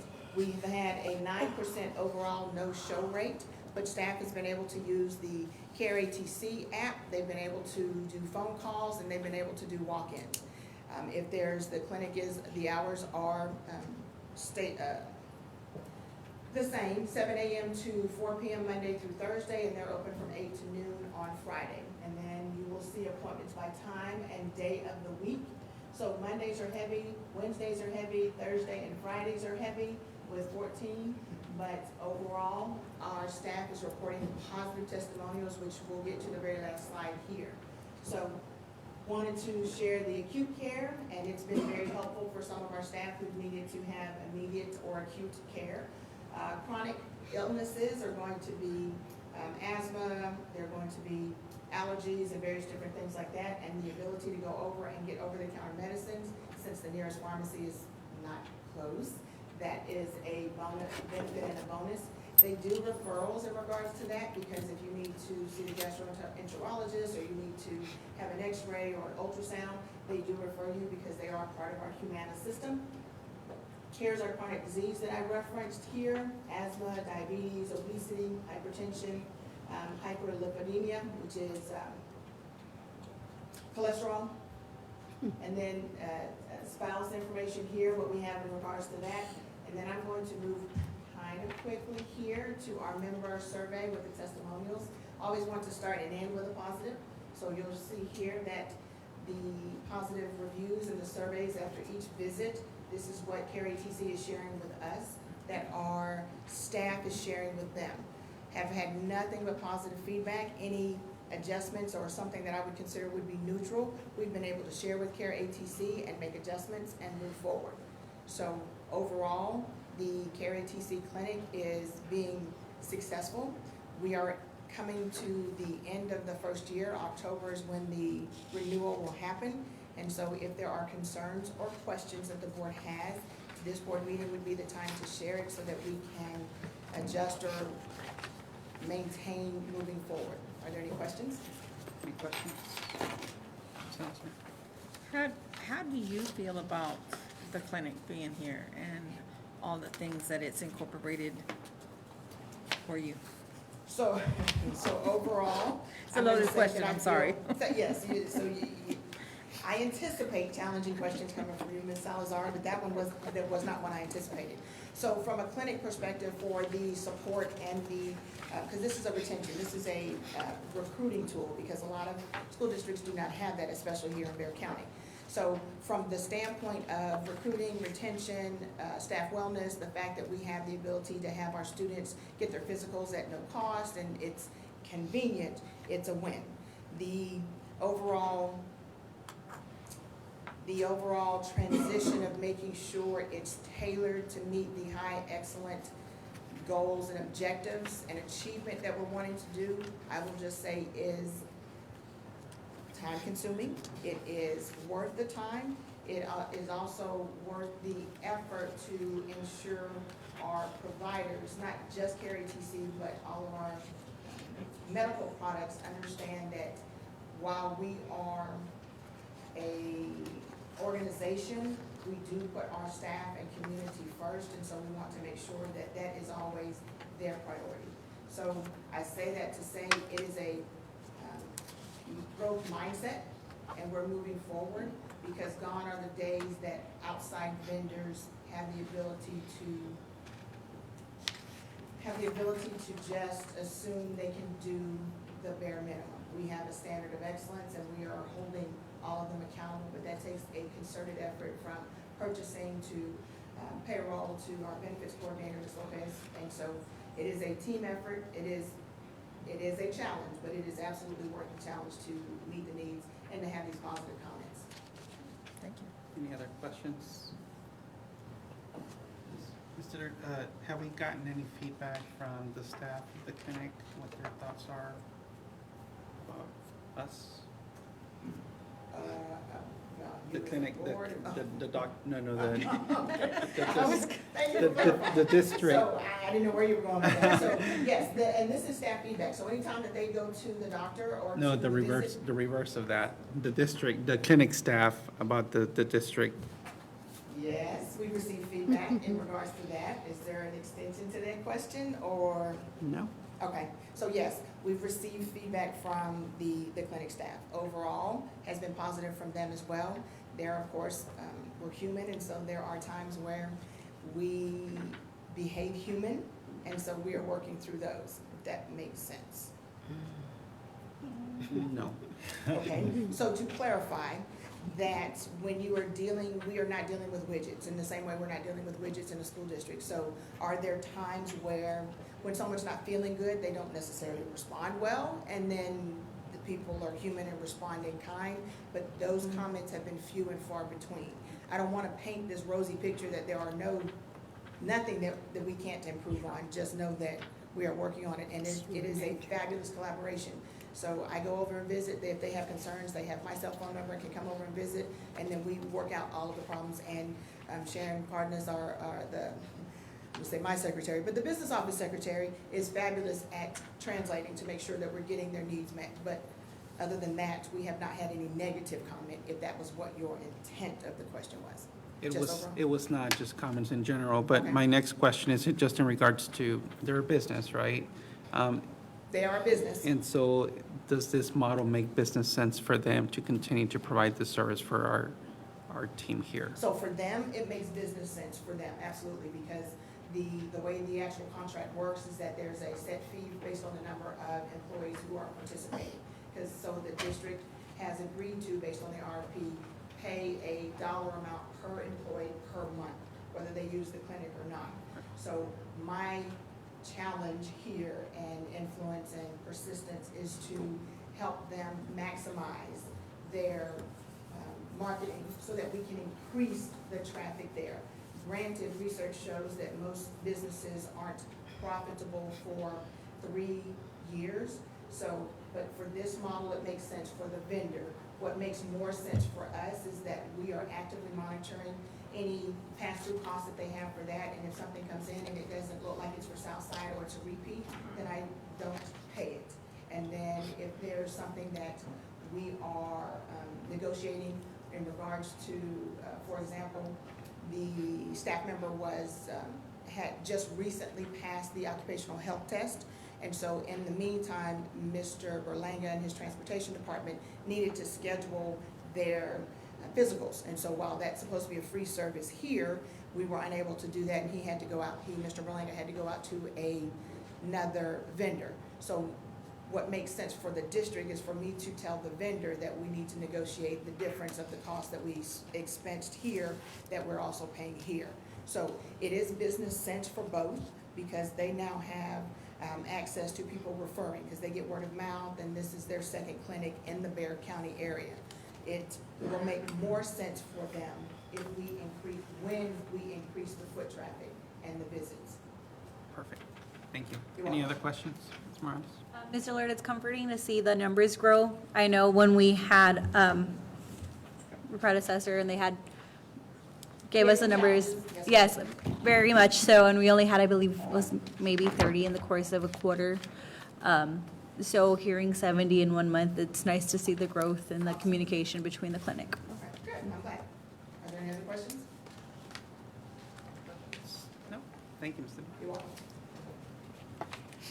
Okay, moving on to new business, discuss and consider approval of a resolution calling on the state of Texas and the county of Bexar to fund and install 6-foot wide sidewalks around the Southside ISD district complex in the interest and the safety of our students. Superintendent? Mr. Board President, the district is requesting that TxDOT and the county place sidewalks along 281 and Martinez Lozoya here by the compound. To discuss the resolution, we have our maintenance director, Mr. Morial. Welcome, Mr. Monreal. Thank you, sir. Test. Good evening, Board President, Mr. Hernandez, Superintendent, Mr. Ramirez, and the rest of the Board of Trustees, as well as the community who is present and online. Tonight, we bring forth to you a resolution that we would like to make recommendation for, is that there has to be some consideration that we need to take into account that our students are always walking across the street here at Lozoya Road, which is on the top left of the picture there. And we also have students that cross into some of the pathways and walk along 281, which is a concern for safety of our students. We're also presenting this because it does align with goal number 1 through 4, which is part of what we stand for. So we are requesting that someone else pay for this, because we are not allowed by state to pay any funds for this type of request. So with your approval tonight, we can go forth with a resolution to the Texas Department of Transportation as well as the county to discuss what are the possibilities of how they would fund this project. Again, we're not asking funding from our district, it would be funded by them. I can entertain any questions you may have as far as this resolution. We have an estimated idea of what the cost would be, because that was a request that was made by Judge Sakai had asked how much, and so a preliminary number is $500,000 at this time. Of course, that did not go out for bid. That would be their procurement, their department that would go out and do that. Any questions? Is there any timeline, when this would begin or when it would be completed? Well, we're asking for a resolution so they're aware that the district is doing this request. Tomorrow, we have a meeting with Judge Sakai, TxDOT, the county commissioner, and we're going to take the resolution to them. At this time, it seems like Judge Sakai is trying to help, and one of the options he said that is a possibility is that for TxDOT to do the expense, and then that the county would reimburse TxDOT. So that's what they're asking TxDOT, and I'm assuming that it's going to be in tomorrow's meeting that he's going to do that request. Thank you. Any other questions? I have a Ms. Ron? question. In one conversation, you said something about closing one of the crossovers. So on the crosswalks, closing on one of the crossovers.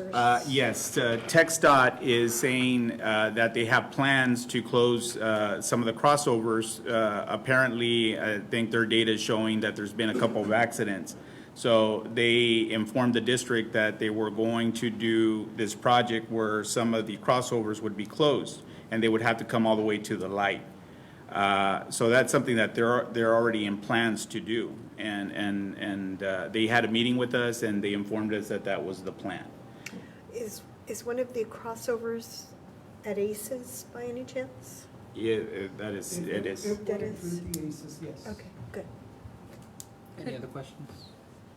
Could we ask them to maybe put a light there at the ACES campus so it's easier for those parents, or no? So we could definitely do the request. At the time when they did their plans or shared their plans, they did not share that they were going to do any additional lights. No. Any other questions? Thank you, sir. At this time, do I have a motion for action, new business action item 1? I'll make a motion. I make a motion that we approve the resolution calling on the state of Texas and the county of Bexar to fund and install 6-foot wide sidewalks around the Southside ISD District Complex. Ms. Salazar makes the motion. Do I have a second? I second. And Ms. Morales Garcia seconds. Ms. Farias not here. Ms. Olivares? Yes. Ms. Morales Garcia? Yes. Ms. Salazar? Yes. Ms. Silva? Yes. Ms. Aguirre? Yes. And I just hear none, yes, motion carries. Moving on to item 2, discuss and consider approval to, 1, authorizing the award to the highest ranked proposal submitted by Intech Southwest Services, submitted in the amount of $340,275, and 2, approve an over $50,000 purchase for a new technology data center as requested by the Technology Department. Superintendent? Mr. Board President, the district data center has reached its life cycle. We have our purchasing director, Mr. Garza, and our technology director, Mr. Herring, with the presentation. Welcome. Good evening, Board President Mr. Hernandez, Superintendent Mr. Ramirez, board members, and members of the community. The Purchasing Department and Technology Department are requesting, 1, the authority to award to the highest ranked proposal submitted by Intech Southwest Services in the amount of $340,275 for new data centers, and 2, approve an over $50,000 purchase for this contract action. The existing data centers surpassed its life cycle, as mentioned, resulting in the Purchasing Department advertising a request for proposal for a robust data center as requested by the Technology Department. Scope of work consisted of a variety of technology components to build a sustainable data center to meet the district's technology needs. 2 proposals were received, one by Intech Southwest Services in the amount of $340,275, and Smart IT Pros Incorporated, $703,392.69. Timeline of the events consisted of March 27th was the advertised date of the RFP. April 11th was the questions and answers due date deadline. April 21 was the pre-bid conference, and April 27th was the proposal due date. The recommendation is the Purchasing Department and Technology Department are requesting the approval to, again, 1, authorize the award to the highest ranked proposal submitted by Intech Southwest Services in the amount of $340,275, and 2, approve an over $50,000 purchase for the new technology data centers through Object Code 6395. I have Mr. Herring available. Thank you, Mr. Garza. So, good evening, Board of Trustees. Thank you for your consideration this evening. So, as Mr. Garza said, what we're looking for is your approval to replace our current data center, which we installed in the 15-16 school year. The best way that I can describe it is if you watch movies or television shows, they open a door and there's a whole rack of machines that are blinking and making a lot of noise. That's essentially a data center. Now, while ours is not quite that complex, the functionality is essentially the same. So the data center is comprised of several components. It's comprised of servers, storage, batteries, operating systems, and application systems. And when you have all those things in place and kind of having to work with each other, the life cycle of these equipment and systems is typically anywhere between 5 to 7 years. Now, the main reason for that is, of course, over the years, there's just typical natural equipment degradation. Of course, there's a workload increase that we've experienced over the years. I can almost guarantee you the workload that we are putting on our systems now is nowhere close to what we anticipated back in 15, 16. But more important than that, it's the equipment itself is obsolete. Engineers and vendors are always looking for new ways to increase capacity, to increase cost savings, to increase energy savings, to make it more secure. And they do this because essentially the data center, it's the life force of any network. It's the brain, it's the heart, it's the backbones, whatever you want to call it. Critical service that go through there is anything that connects to the network, internet access, phones, the way we log into computers. When we talk about safety, cameras, door locks, Raptor system. If it has to connect to the network, if it has to connect to the internet, whether it's application-wise, kids testing, CNI having to access, different programs, data, all that stuff requires internet access. And that's essentially what our data center does. It gets us to that information. The other thing that I want to mention in regards to our data center is what we're going to do with this current proposal is going to be 2 data centers. We're going to have a main data center, and then we're going to have a secondary data center. Secondary will basically function as a load balancing, so we're not putting all our eggs in one basket, for lack of a better term. Or if anything happens to one of the data centers, we can transfer all the services to one and get the other one fixed, get it up and going. The final thing that I will say is, back when we did install the 15-16, we did the install in 15-16, our plan at that time was to go ahead and do a replacement in the 23-24 school year, which is what we're on track to do. So with all that being said, any questions? Any questions, Ms. Rivas? So, working in a technology department, so I kind of know a little bit of, obviously, what you're talking about, the brain of the district. So what are the plans, and what are you going to do with the equipment that's being replaced? My first question. And my second question is, beside the equipment, is there going to have to be any adjustment done to the air conditioning system because you have to keep that center so cool? And I do have a third question. Is it still going to remain over here, or do you have plans to move your data center somewhere else that's bigger, maybe? Yeah. So your first question, the current plan is like I mentioned, it's obsolete. There really isn't much that can be done with it. Right. It's at this point, going into next year, it's going to be 8 years old. Really not much anybody can do with it. Really can't sell it for anything besides the metal that it's worth. So what's going to happen is the company's going to basically forklift all that stuff out.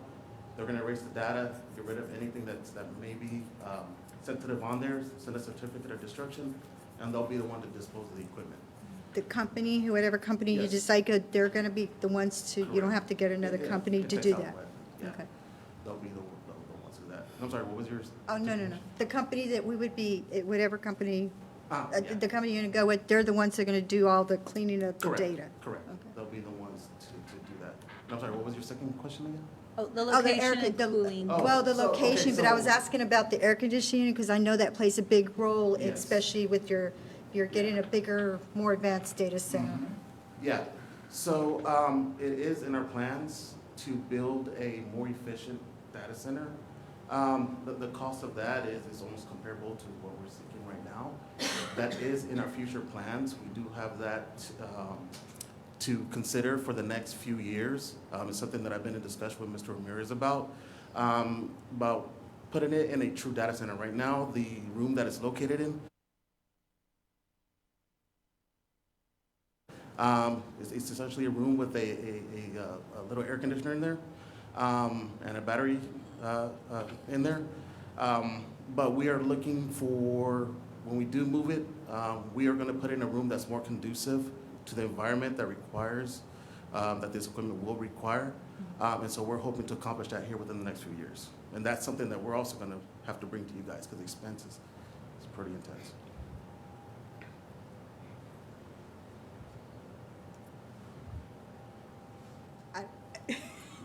I assume, so I'll what, I'll so. ask a question for you. Yes, you know, So, you probably know what I'm gonna say.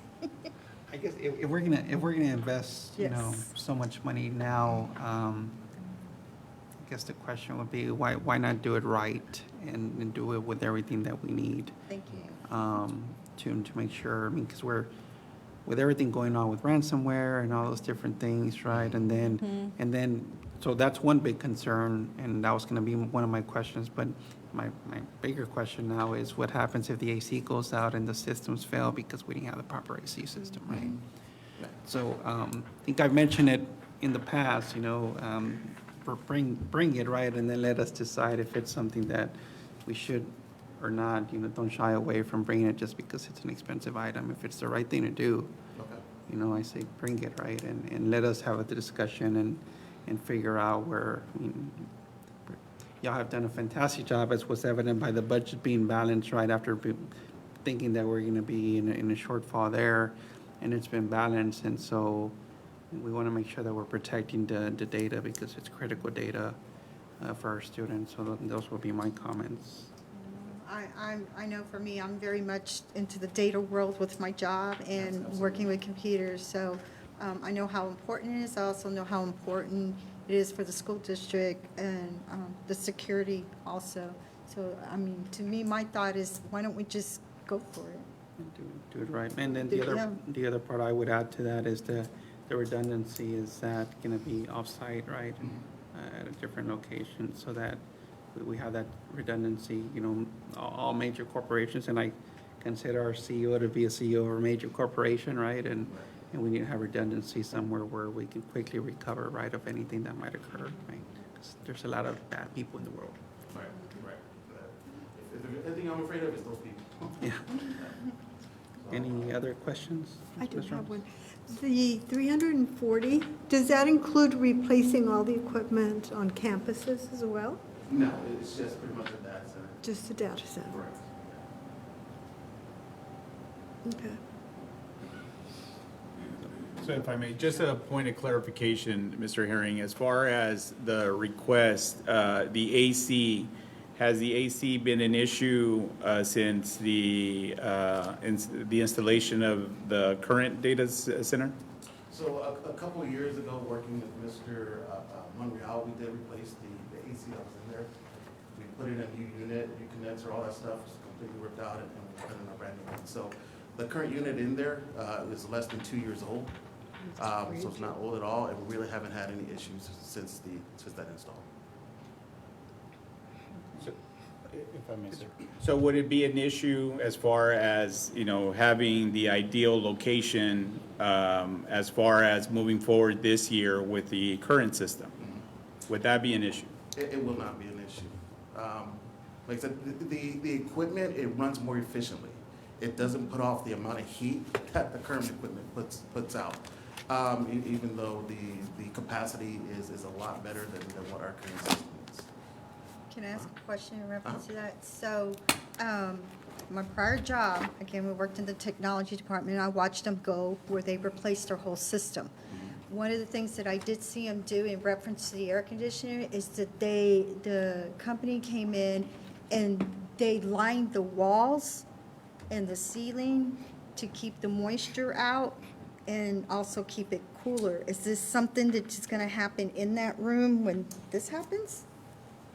In the proposed room, and we do have a proposed room that we want to move everything in, it's going to have all the environmental protections that equipment deserves. Now, this current room that it's currently in does not have that, which is why we do want to move that stuff over to the proposed room that we're discussing. So what, you mentioned a couple of years before that happens. What's stopping us from doing it when we do this transition? I'm sorry, what was your question? What's stopping us from doing the move when we do this transition to the new data center? In a discussion with Mr. Ramirez, we were looking at the expenses. So can I discuss the expense here? So there was two parts to it. One was what we're talking about right now, the data center replacement. The other one was the actual move of all the internet services to the new location, along with the new cabinet, the new equipment that will protect us with the new environment that the equipment needs. That cost was an additional $400,000. We kind of looked and we kind of sat and discussed it. I think initially that was one of the things we wanted to do. Looking at some of the options that we did have, it was proposed that maybe for the time being, because the equipment is becoming at the end of life, let's make this part of a plan, of a movement plan. Let's go ahead and get the equipment, get that installed, get everything up and going. Once we get that settled, at that point, we can go ahead and move over to the new environment with those expenses. So total between this, the new data center and the move, I want to say it came out to like $700,000 at that time. So in other words, this is phase one and then moving to phase two, not where you combine phase one, phase two and do it at the same time. In other words, We decided to break it up into phases. but it would lead to the same end It would lead to result. the same end result, yes. Yeah. Same cost and everything, because we were gonna have to pay the services that bring our internet in to move everything anyways. Okay, that was gonna be my Which next was the question. old equipment. All the other old equipment, they would have moved the old equipment for the same cost. So now that it's the new equipment, they'll just move the new equipment. And when do you propose to bring in phase two? My proposal was either 24, 25 or 25, 26. So not this school year, because this is where we're implementing the data center, but the following school year. Any other questions? One more question. So Right. wait, No, oh, Ms. I'm Thompson. sorry. I just a comment. I'm gonna piggyback what Mr. Hernandez said. I think that if we spend this kind of money, that we need to do it right. And, as I appreciate you always being up with everything, I also feel like we need to support you in the decisions made to protect the main hub of the district, right? And everything included. So to, it's, I don't want to say it's an inconvenience to approve this and let it happen, but it just kind of, you're going to regurgitate what you do to move it elsewhere versus getting it right the first time and you don't have to come back with that. Right. So that's just my comment. I was going to ask about, so if you were to do the phases, when we come around to 24, 25, the board has to vote on, I mean, you're only halfway through the life of the computers. It's not that you would be replacing or the servers, it's just that you would be moving We them. would be moving them over. See, I just think, okay. Yeah, it doesn't make sense to me. So from a timing perspective, how long does it take to procure this and make the install? So the current lead time for the data center is anywhere between 4 to 8 weeks.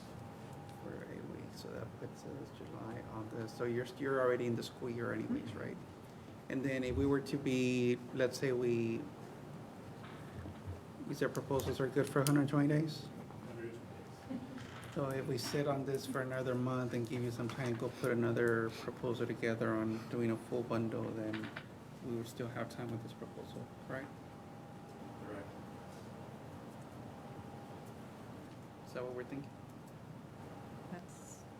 Well, then we better ask the finance person. That's true. On where we stand with Get that some more steps, type Ms. of, Dillard. with that type of decision-making. So thank you for that, and I'm appreciative that you're wanting to support Mr. Harrington, the Director of Technology. So if you're wanting to move phase 1 and 2 together, right now, the $320,000 that he is asking for is already within his appropriated budget for $400,000, so he was coming in under budget for this project.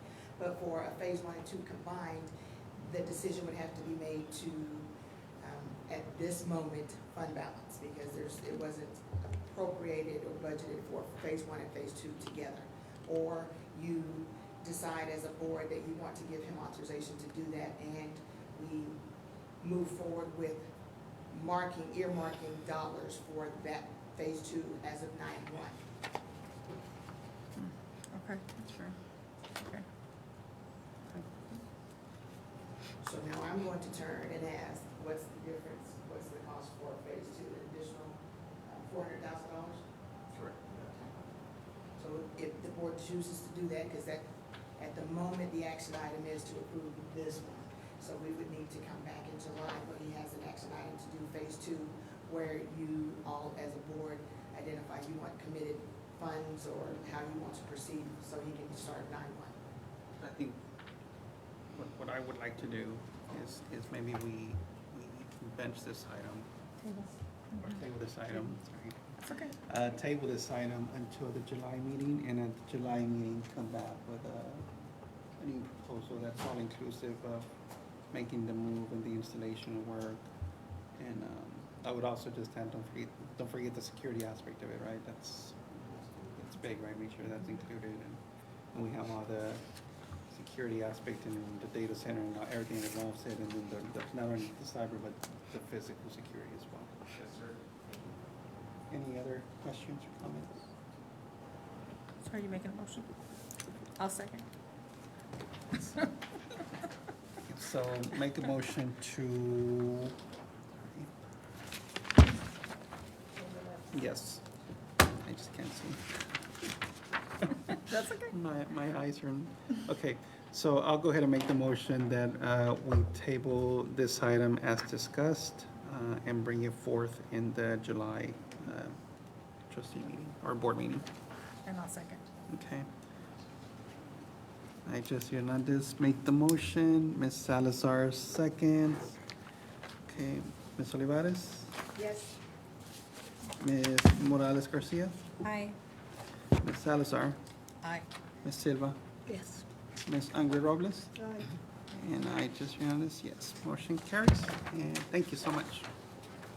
Appreciate the flexibility. Thank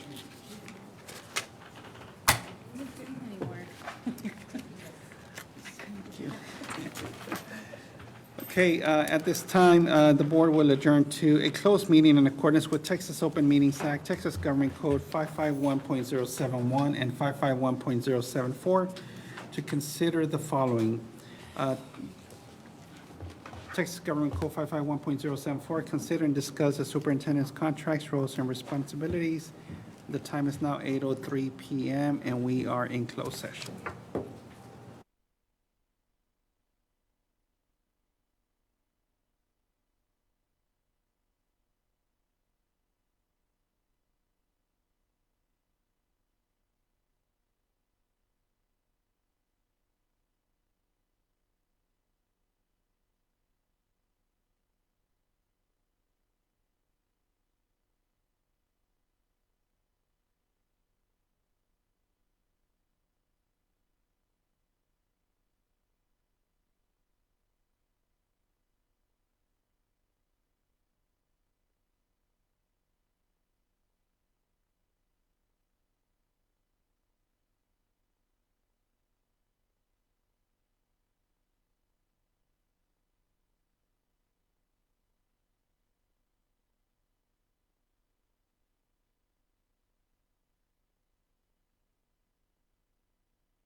Okay, on our Chromebooks or something, the 'cause it- time is now 9:22 PM, and we have returned back from, my apologies.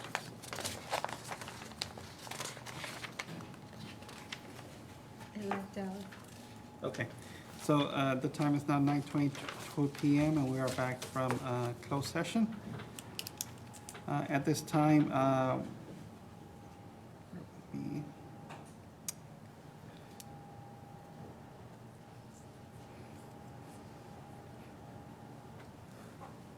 okay. At this time, I'd like to make a motion and move that we amend the superintendent's contract as follows. One, that we extend the contract by 1 year to now end on June 30th, 2028. Number two, that we add a transportation and technology monthly allowance of $1,000 retroactive to March of 2023. Number three, that we add a performance payment as follows, to be paid out as follows. 5% of salary if district receives a C rating district-wide, 7% of salary if the district receives a B rating district-wide, 9% of salary if the district receives an A rating district-wide, to be paid out at the end of October 2023. So I, Jesse Hernandez, have made the motion. Do I have a second? Second. Ms. Lisa Salazar seconds. Ms. Faria, she is not here. Ms. Olivares? Yes. Ms.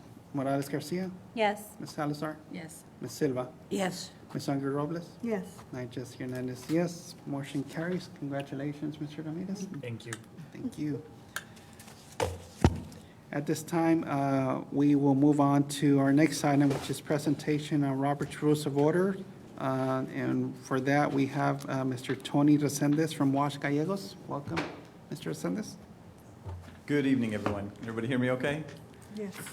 Well, so we're going to talk about the Robert Rules of Order. And I know some of you are probably familiar with it, and I saw that some of you have these handy placemats that have the rules. Does everybody have one? And if not, we have extras, just in case you want to take them home. But just a quick kind of overview. You know, your policy BE local is a policy that directs you all that you're going to use shall use Robert Rules of Order at your board meetings. Oh, Can I get one, Tony? yes. You know, some of you might want to take one home and leave one here. Yeah. And then, you know, pass them out. And if you need more, let us know. So as you know, the whole purpose of the Roberts Rules is to help you get through your board meetings, efficiently, effectively, and to make sure that, and from a legal standpoint, the most important part of your board meetings is to make sure that whatever action you take legally, there's a record that a majority of the board voted in favor of whatever motions that you make.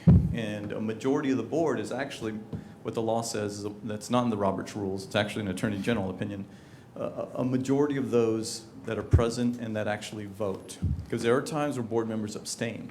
And I've seen board members, abstain, and there's, 7 board members at a board meeting, and 4 of them abstain and only 3 vote for whatever reason. The question is, does that motion still pass? And the answer is yes, because it's a majority of those that vote for or against a particular item that's taken. So keep that in mind. But that's rare, though. Usually the board members, when they're here, they vote. Sometimes if you only have 4, sometimes you might have 1 that abstains, and then you only have 3 voting. But the majority of those 3 that vote, that will prevail. So if 2 vote for it and 1 votes against, the 2 that voted in favor of that, if 1 abstains, then that dictates, that wins. But again, so the Robert Rules, I want to show you one part that's really important. If you look on the side the left-hand side that says General Voting Operations, and I was observing your meeting, and you guys do a really good job of already following that. You talk about the agenda item, whoever has the agenda item on the agenda, usually the superintendent talks about it. We call for discussion or a motion. And you guys did a good job of following those steps, and that's the main thing. Now, on the other side is when things can get confusing, where, the Robert Rules are actually, there's a handbook, and there's a lot of rules. And the Roberts Rules are actually meant for governing bodies that are actually really large, like the Senate, House of Representatives. And you got to have rules because you got to keep everybody in line. But what we did on the other side, where it talks about main motion, these are some of the more common motions that come up at school board meetings, like a motion to table. I noticed y'all had a motion to table. You know, sometimes they want to debate that, but then you could look at this, is it something that you should debate? And you just follow the chart. I also see a lot at school board meetings where they make a motion, and then somebody wants to amend that motion, or somebody wants to have a substitute motion going on at the same time, and then you're like, okay, well, which motion are we going to listen to first? And so the rules are pretty good about keeping you on track in terms of how you do that. Sometimes there's a lot of debate, and the board president wants to end the debate, and you can do that. There's a motion to end the debate. Do you guys have Robert rules that give you guys a certain amount of time to talk about each item? Some districts have that. Like every item, we're only going to allow X number of minutes per board member. And I don't think you need it unless, only if you thought you needed it. But so these are the kind of the common issues that come up that we pulled out from the Roberts Rules, put it in the chart to make it handy for you. So this chart, if you kind of, get familiar with it, study it, it should be able to help you with any kind of situation that does come up. And it's very, very useful. We found over the years that these were the issues that come up. But that being said, there's other situations that come up. It's hard to anticipate all of them. But for the most part, here's what, if this chart doesn't address it, or you don't have a lawyer here with the book to help you, your policy does also say that you can suspend the Roberts Rules at any time. And if you do that, then it's real simple. Then it's just the majority rules. What does the majority of the board want to do?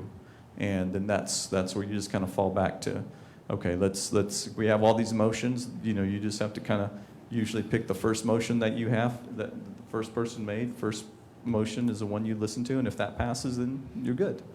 But because I've seen, board members, that get real passionate about a particular issue, and they'll want to make them an amended motion, they'll want to table it, they'll want to suspend the rule. They try to do certain things to keep you from getting district business done. It's not meant to hinder. If it becomes where they're using it to hinder you from getting district business done, that's when you just fall back on, look, majority rules. What does a majority of this board want to do? And then that's when you can talk it through and you just decide. But most of the issues, again, on this chart are the ones that we've seen over the years that come up every now and then. But it's good to see that you guys have this and use it, and I hope it's been helpful. And so I'm going to leave time for questions, or if there's some other part of the Roberts Rules that you guys want me to touch on. But I'll tell you, just kind of observing your meeting, it seems like you do a pretty good job of following kind of how these items are supposed to get done. So I hope that helps. But this chart is really good. It really is good. And over the years, we've modified it, adjusted, revised it, because issues come up. But it's been pretty helpful in my opinion. As opposed to having to use and then going to the back, okay, how do we do this? And so this little chart can be helpful. So, but again, the Roberts Rules are part of your policy, BE local, and every district, it's pretty standard that we use the Roberts Rules to run our board meetings. And the idea is to keep the board meetings efficient, effective, and to make sure that you get done the district business that you need to get done in an effective, orderly fashion. So I know that was short, to the point, but I don't know if y'all have any questions or any other comments. Yes, please. I do. Yeah, absolutely. I'm sorry, I'm going to ask this question only because it has happened here. Sure. Explain amended in a motion.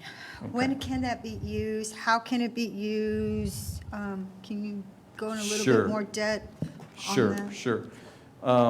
So let's kind of use this chart because there's one here that talks about amend, the motion. So first, there's a main motion. Let's just say, I move that, we spend, $100,000 on a baseball field, and somebody wants to amend that motion. Okay, I want to amend that motion that we pay for the baseball field, but I want to add that we spend another $20,000 for the dugouts, And then somebody else says, well, you know what, I want to add another amended motion that we add lights for another $30,000. So what order do you take it in? Now, so you have the main motion, and then you have these amendments. And this will tell you, okay, well, the last amendment, vote on the amendment, and then you still got to vote on the main motion. Because sometimes that amendment may fail. Adding the lights may fail, but you still have the main motion of the baseball field. So then you can kind of whittle your way down to ultimately get to the main motion. Now, the Robert rules do say, though, there's a difference, though, when you amend the motion, and if you're making like a substitute motion where okay, I want to spend $100,000 on a baseball field, and they say, well, you know what, no, I want to spend $100,000 on a football field. Well, those are kind of different. This one's really not amending it, it's just changing it. And so that's a little bit different. That's where, okay, well, that motion's going to wait. We have a motion on the floor that's directly related to this issue, and we vote on it. And if it fails, then if the agenda item allows for another motion, then you can make that other motion how you want to spend that money. But it also depends really on what the main motion specifically is and what it entails. So, you just have to, is it really changing the nature of that main motion? Is it a different motion? Or is it kind of In that scenario, the agenda item would have had to been listed as athletic facilities, and then you can substitute the football field. But if not, if it's baseball field agenda item, you couldn't substitute it. And that's a very good point and a very good observation. You have to also make sure that the motions or amended motions directly relate to the main motion and the agenda item to make sure that they allow you to take action, because it's not just the Roberts rules that you have to pay attention to, it's also the Open Meetings Act. Did you give the public enough notice that you're going to spend this money on something other than a baseball field? And if it just said baseball field, then I would tell you, no, you can't. That motion to spend it on a football field, put that on an agenda item later, but that's not proper procedure at this point. Yeah, that's correct. So you have to pay attention to the agenda language and the actual main motion and what that motion entails. Sometimes it gets kind of tricky because the superintendent will give a presentation about several things, and the motion is, I move that we proceed as recommended, whether it's hiring all these positions or doing all these stipends or something, and then I've seen board members try to, pull out things, and it can get a little tricky. But, you would handle those amendments, do those amendments pass to change the main motion, and if they do, then that's fine, but then you still have to vote on the main motion. So I'm not sure what scenario came up, but if you want to tell me, maybe I could give some guidance on it. I would like to, but I think I'm going to go ahead and just Reserve that, that's shut fine. down on it, maybe have a private conversation with you Sure. about it. Absolutely. Absolutely, no problem. It caused a lot of confusion, and I'm still trying to figure it out, so I kind of Okay.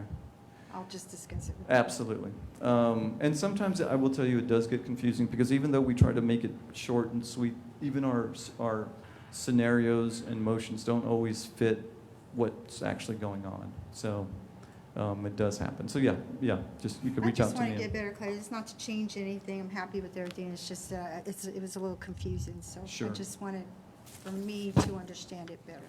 Okay, absolutely. Can you talk a little bit about when we would have, or when I would be able to pull and go into executive session, and what reasons would that be? So in closed session, we never take action in closed session.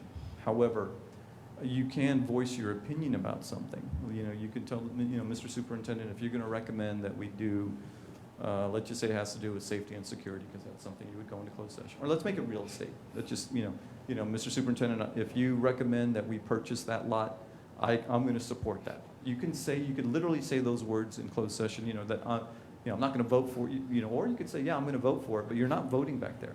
You just can express your opinion, how you feel about that issue, and all 7 board members can do that. You're not voting back there. You're just expressing your feelings, expressing your thoughts, your ideas, because I've literally seen board members express themselves about an issue. They come back to open session, somebody makes a motion, a second, and then they have a discussion. And then board members change their mind. Then they say, you know what, I know I said I would support you buying that land, but now that I heard that we need to save that money for something else, but I'm changing my mind. So you're not supposed to take any straw polls in closed session. You're not supposed to, vote on any official thing. That's illegal. But you can express yourself in terms of what you think you would do, or what you want to do, or what you do support.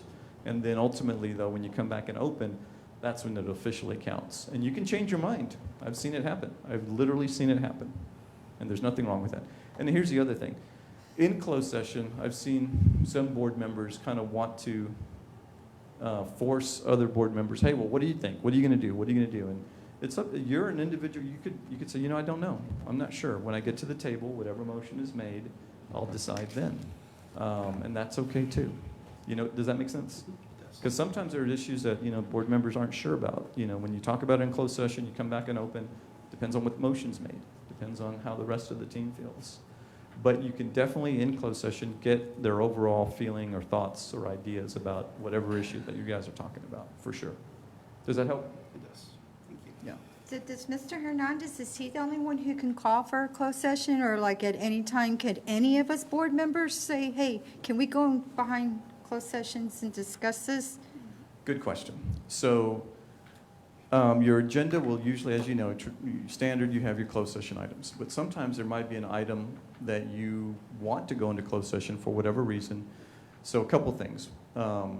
Any board member can make a motion to go into closed session for a particular item as long as the Open Meetings Act allows it. So for example, let's just say there's an item that you weren't planning to go into closed session, but something came up and you have a legal question. You could make a motion, any board member could make a motion to go to closed session for this item under 551071 for attorney advice to get some guidance. And then any board member can second that motion, and then the board would vote, to go into closed session or not. Now, majority of the board, would vote whether to go or not. So, 2 or 3 board members may want to, but if the majority doesn't, well, then you don't. Then now, if it's a legal question, I wouldn't recommend you get legal advice in open session because then that waives the attorney-client privilege. But if it was something that could also be discussed in open session, then you can go ahead and do it. But you would just want to be careful. But any board member. It has to be on the agenda. It has to be whatever we're talking about on the agenda. Yeah. Correct. Yes. Okay. And here's the last part. So I have motion and it has to pass. But then you got to make sure that if you're going into closed session on something that wasn't originally listed to go into closed session, the law says that you have to announce under what section of the Open Meetings Act allows it. And usually it's real estate, attorney-client consultation, or personnel, or safety and security. Those are the kind of the 4 main ones. But there's a couple others like student issues. You can go into closed session. So the board president or whoever would have to announce that, okay, it may not be on the agenda that we were planning to go into closed session, but we are going to go into closed session, and we're letting the community know under what section of the Open Meetings Act allows it. Because that part does happen occasionally. I'll be at board meetings, or board members will call me, or the superintendent, or hey, we got an issue. And the other thing is you can call your attorney by phone. That's one, you can get attorney consultation by telephone conference. So that does happen sometimes. But again, it's up to the majority if y'all are wanting to go into closed session. Does that help answer that one? Yes, sir. Yeah, okay. Thank you. Yes, absolutely. Any other questions? So Tony? Yes, ma'am. Explain when there's an agenda item and there's a motion on the floor, and then there's an amended motion. Okay. There's a second to the amended motion. Okay. The vote's called, so there's a motion and there's a second. And then there's 5 abstentions. But the other 2 doesn't vote because they made the motion and they seconded. That's not a legal vote, is it? Well, just whoever makes the motion, so you can still vote. Absolutely. So 5 abstain and 2 vote. The 2 that voted, if they're voting in favor of that amendment passes. Yeah. Now, the main motion still has to be, Then you have to come back to your main motion and vote on that one. Yep. Yes. Yeah. Okay. Yeah. And then anytime when there's an agenda item in reference to board roles, duties, responsibilities, or reorganization, any of us have the right to ask the president of the board to go to the back for discussion, correct? Good question. Yeah. So under section 551074, it's normally about employment, but it also includes officers. And the only officers the district has is board officers. So you are allowed to go into closed session to talk about reorganizing or not. And in closed session, y'all can, okay, who wants to be president, and you're not voting again back there, but you're talking about it, like, okay, I want to serve as president or vice president, and, will someone nominate me? I mean, you can talk about it in general, but you can't vote. But yeah, you can. You can go into closed session and talk about board officers, yeah. And that includes, reorganizing. And about nominations, correct? Nominations, yes, the whole thing, you can. Yeah, it's not done a lot, but, you can do it legally. Yes, under 551074, yes, ma'am. Yep. And your policy, like every district's policy, normally after the election, at the very next meeting, after the board members are sworn in and qualified as board members, the very first meeting after that is when you're supposed to at least have it on the agenda to talk about, do you want to reorganize or not? You don't have to, but then it also says that you could reorganize at any time throughout the year. So it's up to you all. As a team, how do you want to do that? Yeah. So, and every district's different. So, good, very good questions. Yeah. All of y'all. Yeah. Anything else?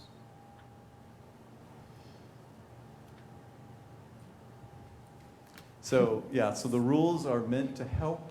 The idea is to follow, the structure to the extent you can, because it does help keep decorum and it does help keep efficiencies and things like that. And but they're not meant to. They shouldn't be too, cumbersome, because they can be, And the answer to every question really depends on every scenario, and every motion is different. Every agenda item is different.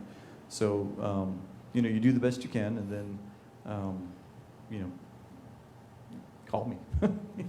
Yeah, if something does come up, yeah. Tony, just one clarification. You Yes. mentioned to go into executive session, to Mr. Larraz, so it's a motion, seconded, and then voted. And then in the example from Ms. Salazar for the board item, that's one trustee or same thing? The motion's made, seconded, and voted as well, or it's just one trustee making the request to go into executive session for the board item? So, yeah, so just one board member making a request, there's two ways to handle it. Let's just say it's not clear that that board member gets a second, then that one request, if they don't get a second to go into closed session, then you don't go into closed session. If you get, as a courtesy, I've seen this too, where a board member says, hey, I like to go to closed session, I make a motion to go to closed session for this. Another board member say, okay, I'll second it, and then they second it, but they can vote against it. It could still not prevail. For both items, same rules apply? For all, yeah, for all items, yeah, the same rules, but make sure I understand. For the example Ms. For board Salazar gave was in regards to personnel or board for officers. And let's say there's a request from a trustee to go to executive session, that one needs a motion and a second? Yes, yeah. Yes, yeah. And then myself, as board president, I would also... Do the same thing. Okay, Yeah. go to... Yeah, I'd like to go to closed session. Make the motion and get the second. Yes. Got it. Yes. Perfect, thank you. Yes, yeah, gotcha, I gotcha. Yeah. This has been helpful, Tony, thank you. Any Yeah, other absolutely. questions or comments? Yeah. And I know sometimes you can't anticipate all the scenarios. If you ever get stuck, and you can call me or one of our attorneys, and if we're not available, always remember that at the end of the day, the majority rules. What is the majority? If the majority of the board, wants to go into close and it's legally allowed, should be fine. Yeah. Can I say one more thing? Yes. So, I know you were here a lot when I was here, but the only difference that we have that's different from what we did in the past is that I know that we would make a motion to discuss and have that second, right? And then bring that back and then cease the motion and bring that back. I know it's a little more uniformed, but it allows trustees to kind of stay within that agenda item and know that they can address that. You do a very good job with, allowing us to speak, just trusting us that we'll stay in our lane, right? But if we wanted to come a little more specific to motion to discuss, motion to cease, and then and then making the motion, that's a little more uniform. I don't know if we do that later but I think that's what honor boards do. If you watch their meetings, they're more in tune to the Robert rules. And I know we had a lot of tabling and we had a lot of amended and we had a whole lot of everything. And you can ask Tony. So we learned a lot, but it's just a learning process. Yeah, and so that's a learning process, and every board is a little bit different. And some boards like to make motions to discuss because they're not sure if they want to make a motion to approve it or not. They just want to talk about it. So sometimes they'll do that. And I've seen some boards that, well, they've heard the presentation from the superintendent, and then they're ready to go ahead and approve it, and that's okay too. But it's up to y'all, yeah. And I do remember those days, and I know some boards still do that, but I also know some boards that, they make the motion, well, they have the presentation, they make a motion to approve it, second, and then they discuss it. Well, And I've that's tried- okay, and that's, go ahead. I try to run it from a perspective where I want everybody to feel comfortable to speak as much as they need to speak, right? And that's why I don't want to put a clock on like some boards do, right? And Yeah. say, okay, your time's up, move on, right? And, Yeah. if you have something to say, we owe it to the community to let people speak because they put us here, right? Yeah. And so that's why I don't want to get that restrictive, right? Yeah. I want people to feel comfortable that everything that needs to be said is said so that a vote or a decision can be made on all the information that needs to be. Yeah. It also looks more transparent to the people out there to see that their elected officials are able to speak up fully and not be cut off, like they Well, said. not only that, but I feel that it also makes them more comfortable seeing that we have that formality with each other. Yeah, I've seen some boards go to having time limits and then, and then, like when they run out of time, I've never seen the board president not give them additional time. They kind of do it as a courtesy. But the districts that I've seen do it is because, boy, those meetings would last long, and they would all look at each other. Yeah, we like to talk. Okay, we need to do it to ourselves. So, but it seems like you guys run pretty efficient meetings, and I noticed on your agendas, you guys do a good job of giving background, and that helps. And some districts just put all that background in the board packet, and sometimes board members don't have enough time to do both. So I think that those little things can kind of help, and making sure that you have as much information before you come to the meeting, helps too to make those meetings efficient. So, but you guys are like every board, you change. And the issues change. So it's good that you're getting some guidance and feedback. So I hope it was helpful, I hope it was. Anything else? Thank you. It was very Yeah, helpful. absolutely. Appreciate the time.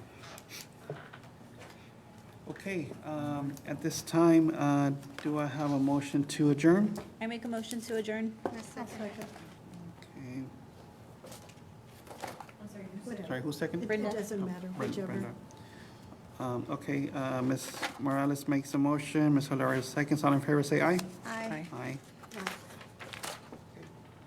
The time is now 9:50 PM and we are adjourned. Thank you.